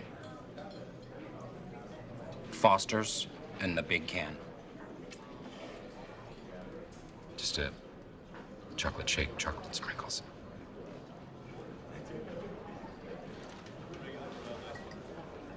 And the Tight Ass Award goes to Angela. Not only because she is everybody's favorite stickler, but because she has a great caboose. So come on down. No. We cannot forget the humiliation we suffered last year at the softball game with Jim's whole spider in the mitt incident, right? Well, I could have died, so I looked it up online afterwards. I had fun. You were an embarrassment. And I think I speak for everyone here when I say you should stay far away from the volleyball court. Are you with me? Thank you. Exactly. Now, front row, Jim, Kevin, Dwight. Second row, Andy, Oscar, Stanley. Back row, Pam, Ryan, and Phyllis. I'm out. Wait a minute, we haven't even started yet. Don't like the sound of this. Well, okay, we lost Stanley. Hey, Aaron, what do you think you're gonna play? Oh, no, I've never played. Well, have you ever played tennis? I've watched tennis. Yeah, so it's exactly the same. Menos los raquetos. Well, then, muy bueno. All right. Aaron, back row. Ryan, you move upper row. Bromigo. You think you could put Aaron on my row? Why? I don't understand. If wait a minute. I get it. You want her to set you up so you can spike it. I tell you what, I'm gonna do you one better. I'm gonna put you next to Phyllis. She's the best setter on the team. That's sly dog. Not what I meant. Come on, folks.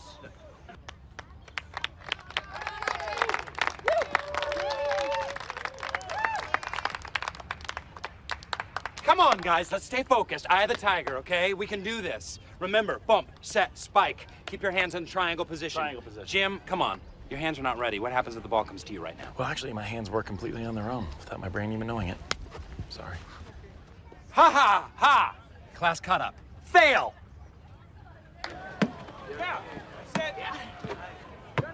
Are you blind? Are you blind?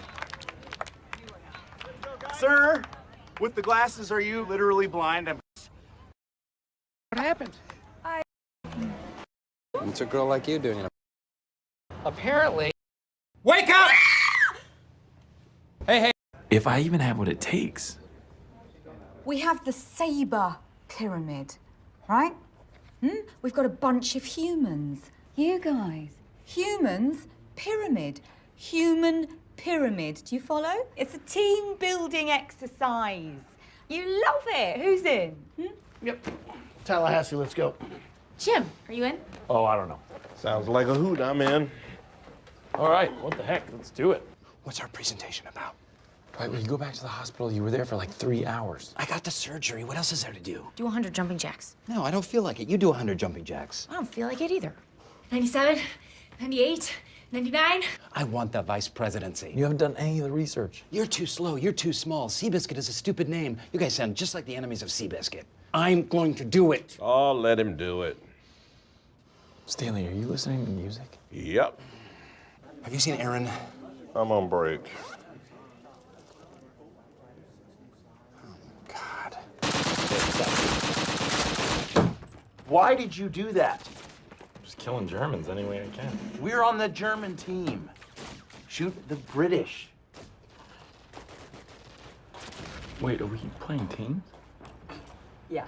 At the Stanford branch, they all play this World War II video game called Call of Duty, and they're all really into it. I'm told it started as a team-building exercise. Unfortunately, I really suck at it. Oh! My first day, I remember running through Stalingrad and getting motion sickness, and then throwing up in my wastebasket. I spend 7 hours a day not murdering my coworkers with World War II era bazookas, and it's less fun than the 1 hour a day that I do. We didn't play many video games in Scranton. Instead, we'd do stuff like Pam and I would sometimes hum the same high-pitched note and try to get Dwight to make an appointment with an ear doctor. And Pam called it pretendinitis. Yeah, I think we can be a big help to your company. Okay, see you next week. Bye. Again? Scared? Call of Duty. Andy, Jim, can I see you in the conference room for a minute? Now? Yes, now. Put the game on hold, everyone. This is not working, okay? We are getting slaughtered out there. It's the new guy. Oh, I'm sorry, I don't know what we're talking about. See what I mean? We just need a strategy, okay? We're gonna set up a trap in the gun room. All right, Jim, are you using the MP40 or the 44? Sniper rifle? Snipe what? Jim, Are you in playing for Carrington. the other team? You don't snipe in Carrington, okay? Saboteur!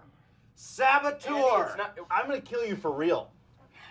This game, the game is over. I'm really going to shoot you.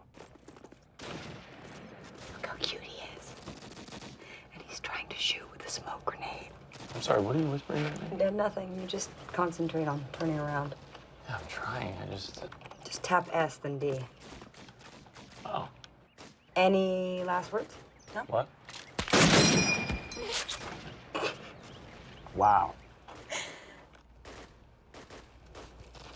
Psychopath. Damn it, Jim! You're killing our team. Just find a corner and hide for the rest of the game. But I have a sniper Just rifle. hide. Okay. Well, someone's left out in the open, taking a little siesta. That's not smart. Yes! Finally killed you. Hey, Jim. Hey, Jen. How's work going? Pretty good.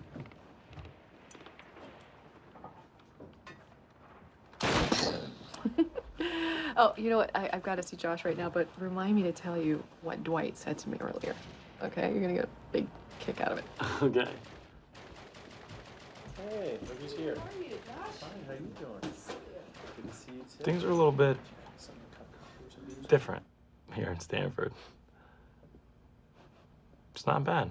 The Stanford branch is closing, and everybody's just packing up their stuff. Andy Bernard made these tasteful hats. It's gonna be an adventure. Yes, this is going to be very interesting. All right, I'm out of here. See you later. Right on.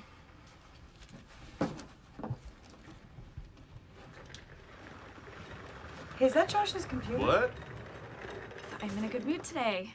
I'm excited to meet all of the new people and to see my old friend again, definitely. That's always the thing that makes people happy, to have an old friend back. Hi. Hi. I'm Pam. Karen, I love your sweater. Oh, thanks. My mom made it for me. Really, that's so cool. I've always wanted to learn. Welcome, welcome, welcome. Take me to your leader. Oh, wait, I am your leader. Wait, are you a robot or a Martian? Which is why they need a passing game. Right? No way. Get him out of here. We don't want any of this kind in here. Good to see you, man. Okay. How are you? Martin Nash, I presume? This is a little gift bag for you, free of charge. Hi, I'm Jim. I'm new Oh my here. God, it's really you. I was just doing a little joke there about how we had never met. I know, I don't care. Awesome. Good to be back. The place looks really good. It's really good to see you. You too. Well, well, well. Look what the cat dragged in from Stanford. Hey, Dwight. Fact. I am older. I am wiser. Do not mess with me. Okay, sounds good. What are you doing? I don't know what you're talking about. I have a smudge on my forehead. No, look good. Why are you looking at my forehead? I'm not. Meet my eyeline, Jim. I am. Stop acting like an idiot. Okay. Hey, Kev. Hey, man. How you are doing? Good. Listen, my M&Ms are under the desk if you want any. Okay. Hidden from them. Hey, Angela. You need a haircut. Bye, Angela. All right, Kev. See you later, Jeff. See you later. It's his first day back. His hair's flipping out on the sides. I like it. Oh, my Lord.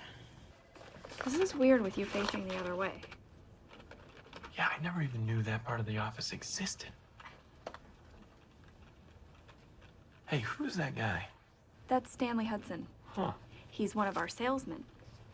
Seems like a nice enough guy. Oh, very. What about, That is Janet Fenstermaker. Really? You should say hi. That is Creed Brad. Sad. To be the Jan and I. You just go up to your office, get some work done, and I'll bring you a pretzel. Because I like them a certain way, and if it gets screwed up, then this whole thing's blown. You know, I just think it's really important that you be productive today. Pam, productivity starts with patience and determination. I'll be back.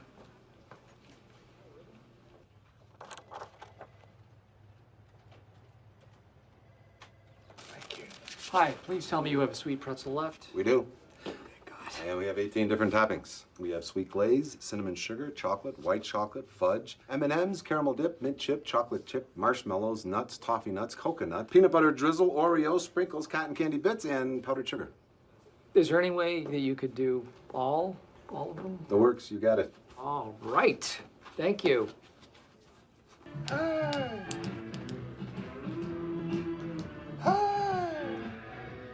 Mr. Caselli. Hey, the cause. What's going on? We have a deal? Deal or no deal? Let's make a deal. Oh, hey, everyone. I am officially streamlining the efficiency of this corporation. Second, yes, second, Toby.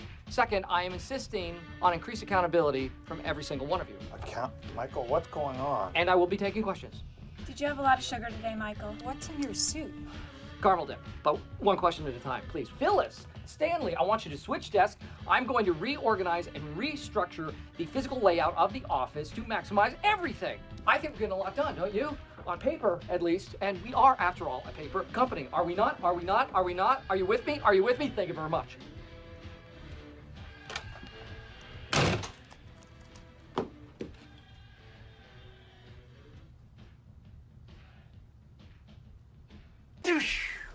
Well, you've been doing the... Yeah, it's the 1620. All these numbers, exactly.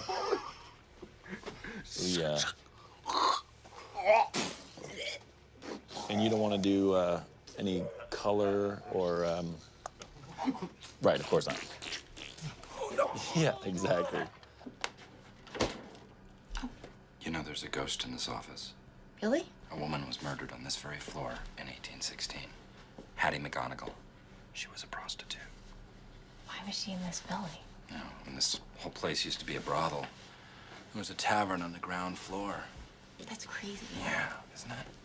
She was bludgeoned to death by the business end of a riding crop. Oh my God. Oh, it's gruesome. They say she walks these hallways. If you ever feel a tapping on your shoulder, that could be Hattie begging for her life. And it could mean that you're next. Oh! You finding everything okay? Yeah. Yeah. Just got some ice.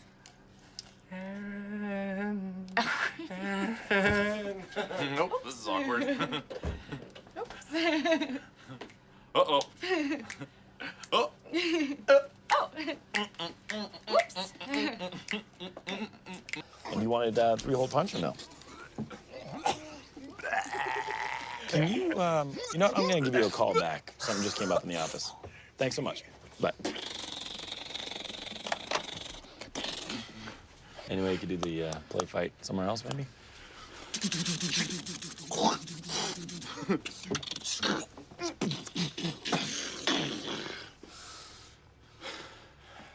You would totally be dead Come by on, now. you couldn't Come on. survive that. That's not realistic. All your organs were just You would die. I'd vaporized. put a grenade in your mouth.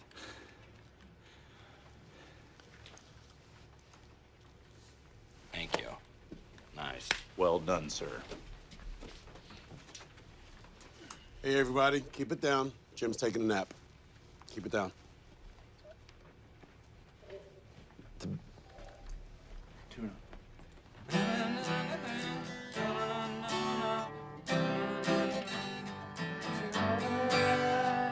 me home to the place. Sorry, I like that song. You're good. You're good. That was great, but it's just sort of, it's still a little choppy. Like, but don't worry, it's hard. I mean, it took me a while too. It's like,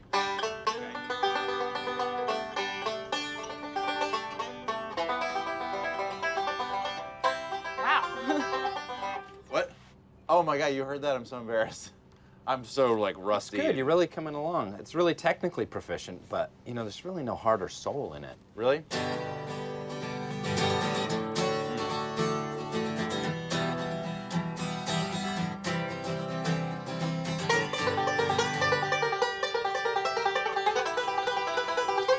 Hey, you want to sing it with me?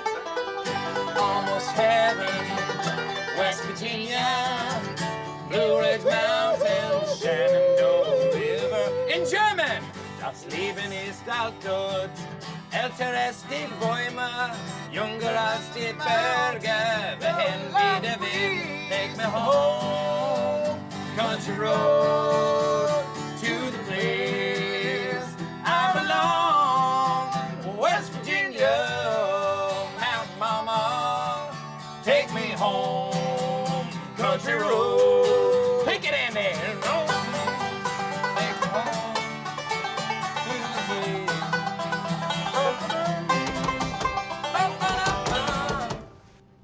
You have to stop. When I saw you talking to Aaron earlier, I noticed that your pupils dilated and your skin flushed, and I'm assuming a little bit of blood rushed into your penis. Attend the tale of Sweeney Todd. His skin was pale and his eye was odd. Yes. He gave the faces of gentlemen who never thereafter were heard of again. The Demon Barber of Fleet Street. Did you write this? No. Who did? Steven Sondheim. Who is he? We're the cast of Sweeney Todd, the Demon Barber of Fleet Street. We open in a couple of weeks at the Loose Screw Playhouse here in Scranton, and today just doing a wee bit of viral marketing. The Demon.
Lightbloom Athran is overgrown.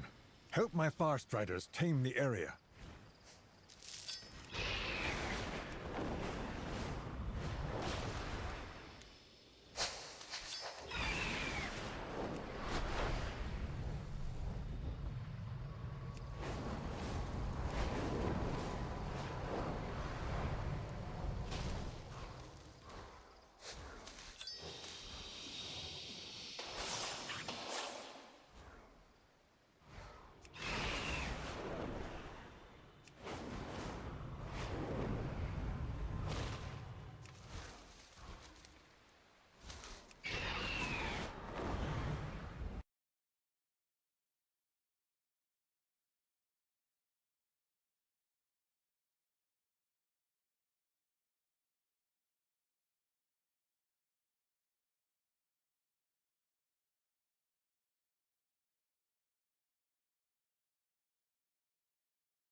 I cannot use that item yet.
It is too far away.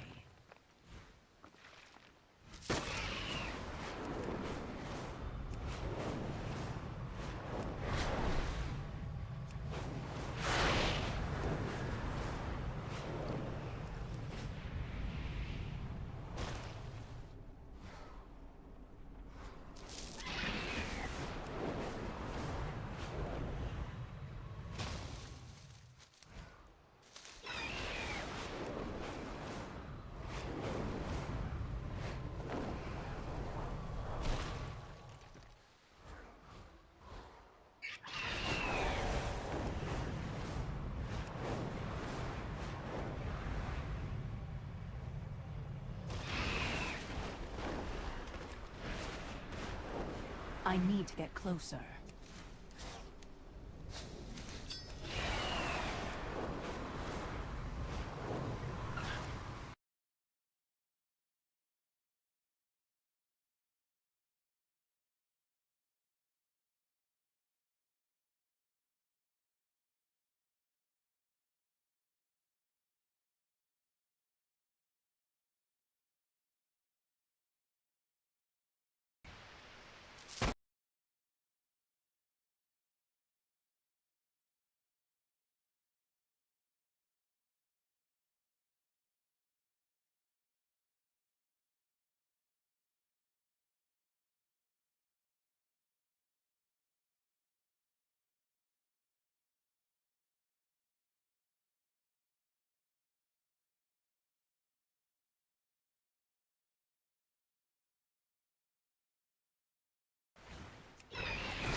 Hey everybody, welcome to a 19 Pit of Saron. Here are the talents. I did actually time a Magister's Terrace, but my recording was... it recorded Google Chrome instead of WoW, which is on me. Oh, they did no timer. Interesting. Okay. Yeah, I agree with what that guy just said. No countdown is cursed. Pretty cringe. Oh, let's just go ahead and heal everybody. What a silly thing to say. Let's go ahead and heal everybody. Like, obviously.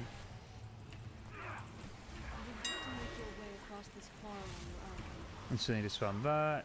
Oh my goodness, he got both on him. Okay, put that back on the tank for now.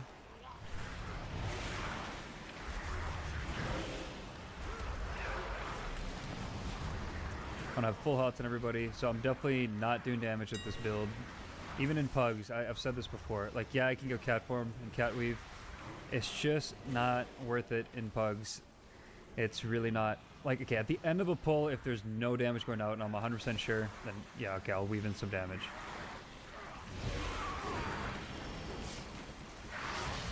Like right now, I can do a little bit of damage.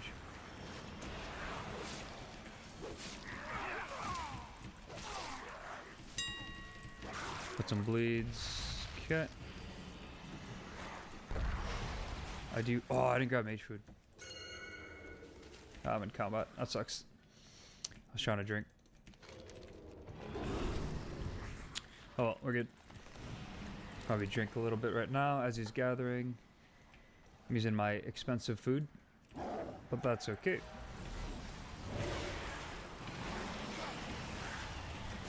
I'll hit him with the defensive, might as well. He also hit himself with the defensive. Cool. No, I could have dispelled that. Honestly, I probably should have just healed through it to save my defensive, or my dispel. Life Bloom ran out. I'll leave it on myself just so we have F-Flow on the ground.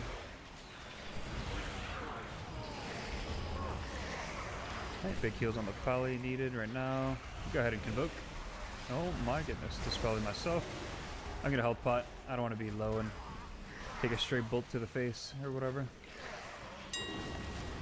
Put some dots out here. Can't really put a dot on that thing.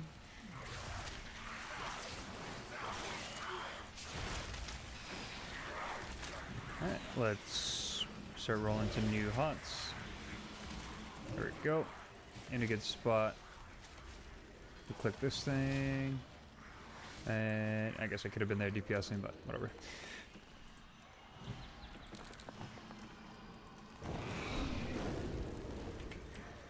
Oh, this is different. Or is it? I don't really see people playing that. Excuse me.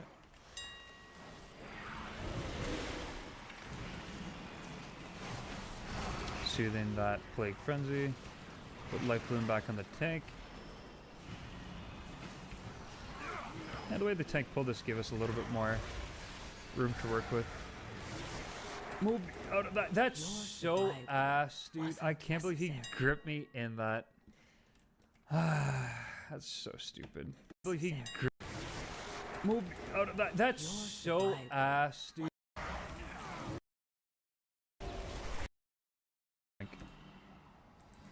Yeah, maybe because I had HOTS running on this guy and I was too close. That's on me. Oh, I should be DPSing then.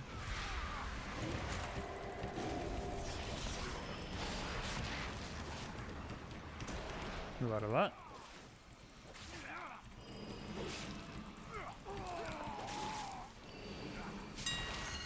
I'm gonna ping that so somebody else can get it, so that I can drink.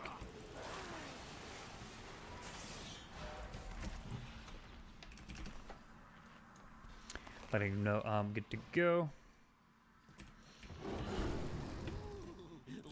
I do want to pre-hot as many people as I can as we go right into boss here.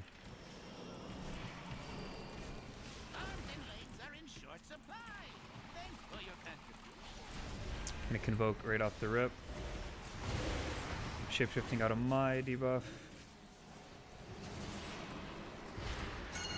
Ah, perfect. I love when it goes on me because I can keep shapeshifting out of it. Freedom himself, shapeshifting out of mine. We have such a good group for this. I'm gonna early Trank. Spelling him.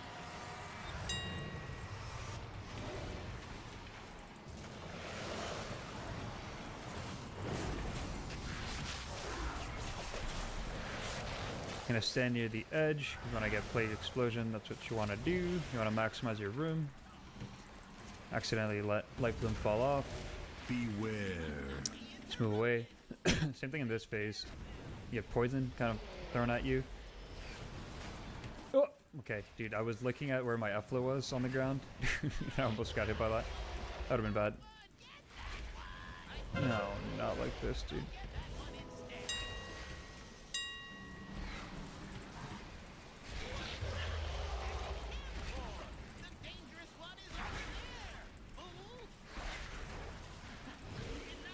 Shade shift, Defense is rolling, and we're casting.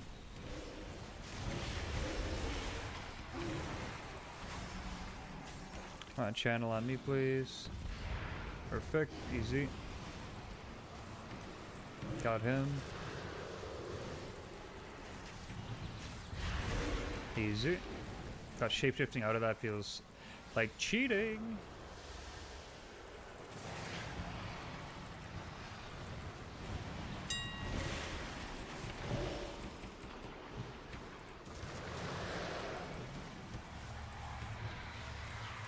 I'm gonna be over there to DPS. Eh. Now that I'm here, I don't want to be here anymore. Beware. I'll back away just in case.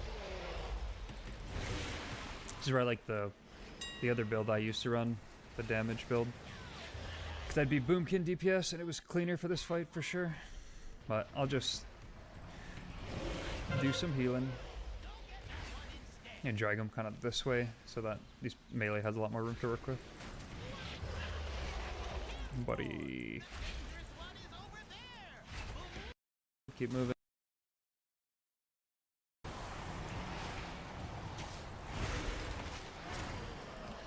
Do some damage. Make sure we're not sending in any circle.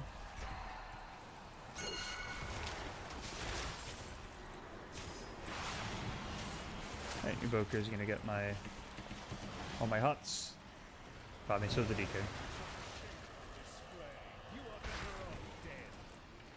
Yeesh.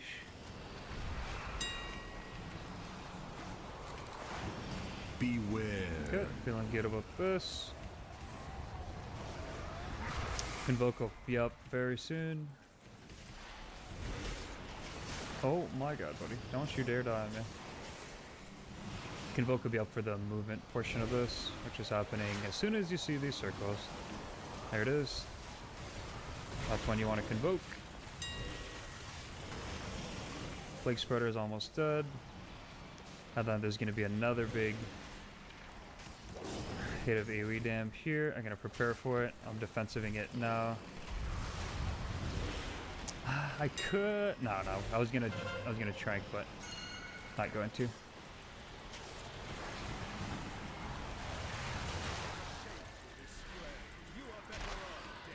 Sometimes I see like a spike of healing and I pretty big explosion that happens after this.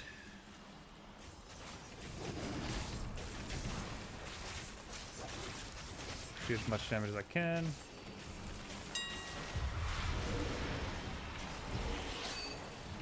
You know, I don't even need to trank through this. I'm gonna stand here. Probably in a good spot, pretty healthy. Keep myself alive as well. Do want to help with some damage. We've got 40 seconds. Not gonna die to anything randomly here.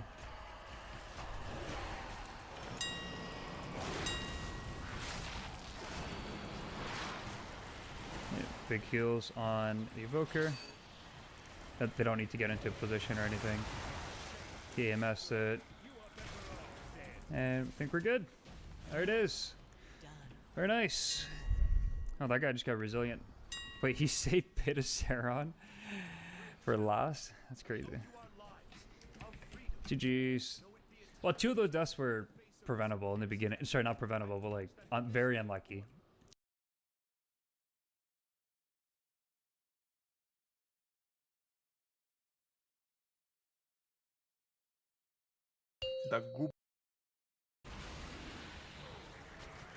Andy kick next?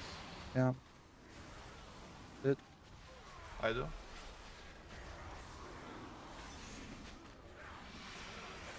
I do still. Valpe next.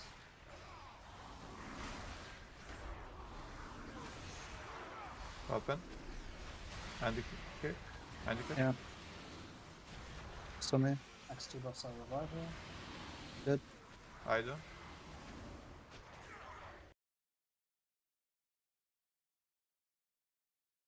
Ready?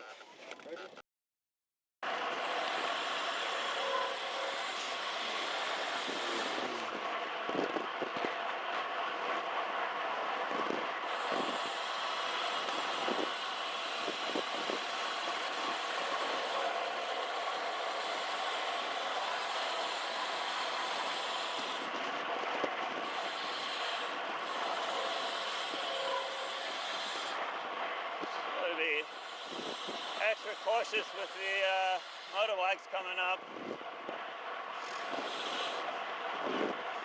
Backdrop. That moon is actually there orbiting the planet. Yes, you can visit it too. That mountain is not just a backdrop. You can walk all the way to the top of that mountain.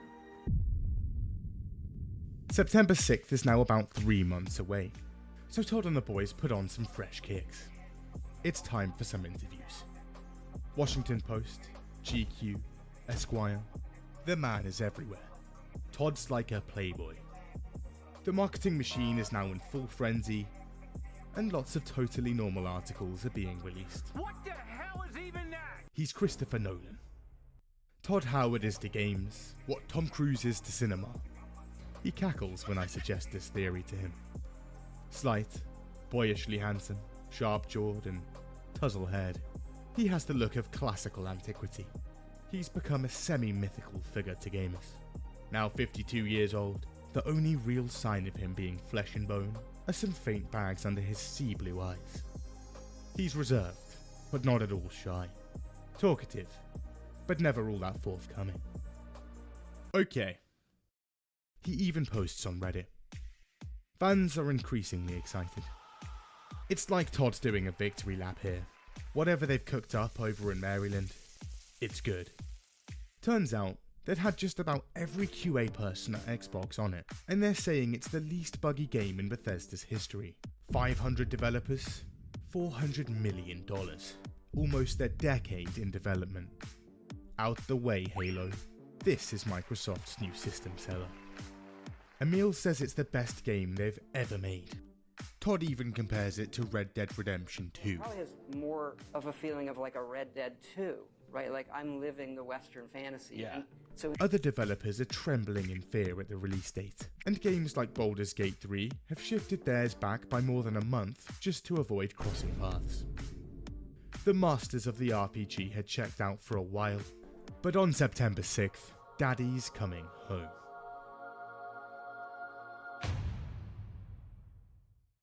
Before that, do you browse the internet? And are you using Insert Generic Internet Browser here? The grey colour scheme. Generic corporate design. My god. Opera GX makes browsing online fun. The perks are numerous. Trying to watch a video uninterrupted, or mid-fight and sick of intrusions? How about complete uninterruption? Because Opera GX is equipped with formidable ad-blocking technology. Video pop-outs, so you can watch entertainment or important news updates at all times. A sidebar filled with music and media to ensure dopamine flows at all times. And added privacy and cross-continental IP addresses with their free VPN. Also, sick of your friends and family walking in during some late night reading? Hit the panic button and your tabs are hidden. Most browsers have limited customization. A wallpaper here, color scheme there. But Opera provides a wealth of options. It even has a mod page. Peruse the aisles, and the choices are almost limitless. Witcher, Halo, Dark Souls, other stuff. Animated wallpapers, keyboard and tab sounds, unique splash screens. Almost everything is completely customizable. Oh my, there's even a custom Big Boss mod.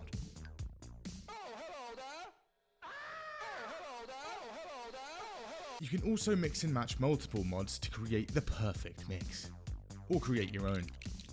Opera GX can be whatever you want. Can't be bothered to migrate everything over? Well, it's equipped with a state-of-the-art import tool. A few clicks, and your browsing history, bookmarks, and cookies, they're all here. It's also compatible with every Chrome extension. Opera GX is good. You should install it right now through this link. Midnight, 6th of September, 2023. Starfield is set for launch. And people jump into Bethesda's first new IP in 25 years. At first, Starfield is met with rave reviews. 88 on Metacritic, and a ton of 10 out of 10s coming in. It's amazing. A near-perfect space game. But a few hours in, and some time to reflect, and opinions slowly begin to change. The performance, on PC, there's a bit of chop. Why did you not optimize this game for PC? We did. It's running great. It is a next-gen PC game. We really do push the technology, so you may need to upgrade your PC for this game. The system requirements, quite demanding. The game requires an SSD to run, and yet, space has never been this choppy. We might run into some chop. Chop? We could fucking handle chop, right? I mean, it's a $3,000 PC. No, we're not going anywhere unless he says it's safe, all right? Don't worry about the chop. You don't know shit about chop. Oh, really? And you do? You're a fucking expert on I'll chop your fucking credit card in half. How about that? Even on NASA tier PCs, low FPS and massive frame drops. Also, AMD sponsored the game, and conveniently, Intel and Nvidia parts are specifically struggling. There's also no Nvidia DLSS in the game, something that modders are able to patch in within hours. On Xbox, things are a bit more consistent, but even then, Todd's chained us down to just 30 FPS, even on the $500 Series X. That 30 FPS is also the target FPS, that's what it's aiming for, and not always what it's hitting. Walk into a city like New Atlantis, and that number dribbles down to the low 20s. What the fuck is this piece of shit? This is on a AAA game, on a barely 3-year-old console, in the year 2023, when most other big games can run at 120 FPS. The head of Xbox says it's a creative decision. So far, the console Metacritic is just about hanging on, but for PC, it's bombs away. Spared the horrific performance and actually managed to run the game? Well, there is some good stuff here. For the first time in a modern Bethesda game, physics are no longer tied to frame rate. You can now uncap it without causing horrific issues with jump height, movement speed, enemies, and objects. The shipbuilding is great. The gun mods are pretty good. There's some RPG elements here, and for a Bethesda game, a relatively bug-free launch. Far less game-breaking issues and corrupt save files. They'd even cracked ladders. That's the good. And then there's everything else. Starfield was conceived 25 years ago, trademarked a decade ago, and started full development 8 years ago. And the final game had come out the other side, severely lacking. It's an embarrassment. In a lot of ways, it's one of their most bare-bones games yet. Incredibly basic things are just missing. The FOV slider. Fallout 76 had one. Fallout 4 had one. A simple text file change in the game files allows Starfield to have one, so why wasn't it in the game? There's no ultra-wide monitor support, no HDR on PC, there's not even any images on the save files. There's also no brightness, contrast, or gamma sliders of any kind. This is on a game that looks horrifically washed out. Dodgy TV or monitor? Unlucky, son. This is what your game looks like. An in-game calendar? Nope. Your start date is May the 7th, 2330. So if you want to know what day it is, you'll just have to keep track yourself. There was a calendar in Elder Scrolls Arena back in 1994. There's also no in-game map. Again, Arena had this in 1994. Simply no longer possible. Technological marvels, lost to the sands of time. And despite multiple delays and intense QA testing, the game still quite buggy. You can do pretty much anything.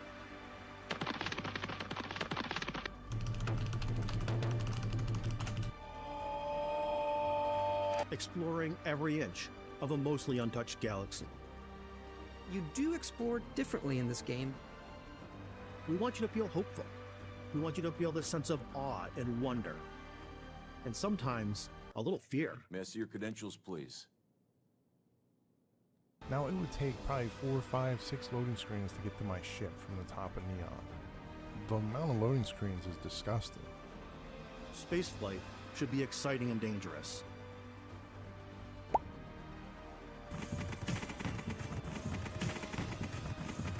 We always put so much care into all those little details that breathe life into our worlds. Yeah, you can't knock stuff around. Our biggest goal for lighting was to make the game feel more filmy, to use lighting and color to really make it feel more cinematic. I'd really like to change my ship right now. That'd be great. It's too bad that the NPC is up there. Outside of the game itself, Starfield launched with a $300 collector's edition. This included a patch, some art, and a box. But centerpiece? An electronic watch. And turns out, a ton of these are already breaking. Alright, pretty poor effort, but none of that matters. Modders patch most of it in a matter of days. What does matter is the actual game, and Todd and the boys had somehow created entire star systems to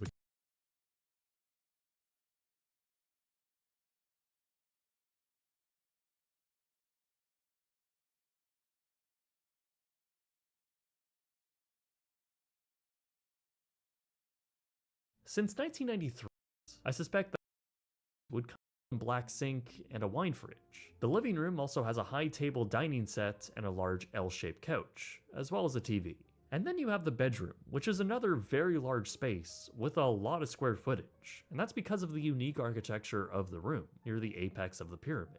That means the walls are very slanted, and a lot of the square footage is basically unusable. You do get a large king bed with reasonably comfortable linen, though a pretty hard mattress. There's another TV, which barely works, and a closet area, which is adjacent to the massive bathroom. Here you get a full tub, 2 sinks, a stand-up shower, and a closed-off toilet room, though the bathroom itself does not have a door. Overall, I don't really know if this room has anything to do with the resort's theme of Egypt. It's kind of just decorated as a generic hotel suite. There are really only 1 or 2 nods to that theme, my favorite of which is the genie lamp for the bathtub faucet. I suspect that was left in place from the original fixtures. Despite this being a suite, upon closer inspection, this room doesn't necessarily put the Lux in Luxor. To put it bluntly, the entire room is extremely worn. There is wear and tear in basically every room, with walls, trim, and fixtures. I mean, everything has marks and scuffs. The overall cleanliness of the room is also a bit concerning, with the air conditioning units looking filthy. In fact, I actually couldn't get the living room air to work, as despite me dropping the desired temperature as low as it could go, it would just blast hot air. Thankfully, the bedroom AC was working, so I just kept that one running with the living room one off. Probably the most heinous lack of cleanliness was found on the living room couch, as it looked to be in horrible condition, with the overall vibe of disheveledness. Visible stains could be seen under black light. Clearly the sofa has seen some abuse, and probably other stuff. The wooden housing under the wine fridge has also seen some spillage over the years, as it looks like the wood is now rotting away. Really, the whole room felt very tired and clearly had a note of cigarette smoke in the air, despite this of course being a non-smoking room. Even the bath towels stenched of smoke. But maybe the view would make up for it. Yeah, not really. Our window was located near the top of the building, but it was also behind the massive MGM Betts scrim, which meant our view was very obstructed and very difficult to see out of. It also dramatically reduced the amount of light that would shine through, so much so that when I woke up the next day, I didn't even know if it was daylight or not. That's actually a shame though, since the room would otherwise have a great view of the distant mountains. So yeah, I think this room was passable, but not great. But this was a suite after all, and there are a few categories below this, like a standard pyramid room, a premier room, and a jacuzzi pyramid room. There are also a few corner rooms, and of course this suite, which is the highest category you can get within the pyramid. But there are also 2 adjacent towers to the pyramid, and those feature some more standard hotel rooms as well as 1 and 2 bedroom suites. Honestly, apart from the novelty of staying within the pyramid, I would probably suggest staying in those. Of course, all of these are priced differently, and I'll get into that later.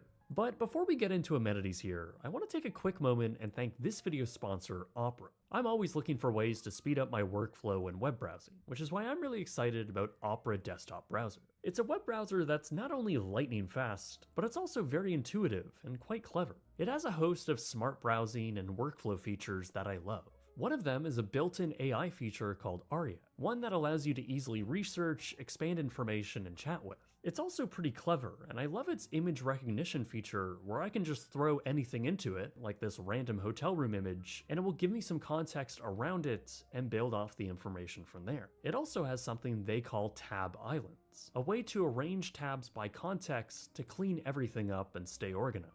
This was uniquely perfect for me when making this video and comparing different Vegas hotels and putting them into categories.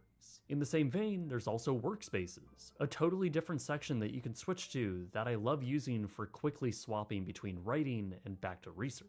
The sidebar also allows you to quickly open up Messenger and other social media platforms unobtrusively without having to switch tabs. Plus, there's a whole other host of features, from a built-in VPN, ad blocker, and battery saver. It all feels very modern and intuitive, like no other browser I've ever used. I've really been enjoying using Opera, and if you want to try the railing as you peer out over the whole atrium. Below, you can see many of the amenities offered here, along with the theming, which also includes this Egyptian town that for some reason has the Chrysler building in it. I don't really know what happened here, because this was here since the structure was built, and even shown in the model concepts for it. So I don't really understand it. When you're down below, you have roughly 2 main levels to explore. Upon first entering the building through the porte cochere, you're confronted with large statues and flanking fountains.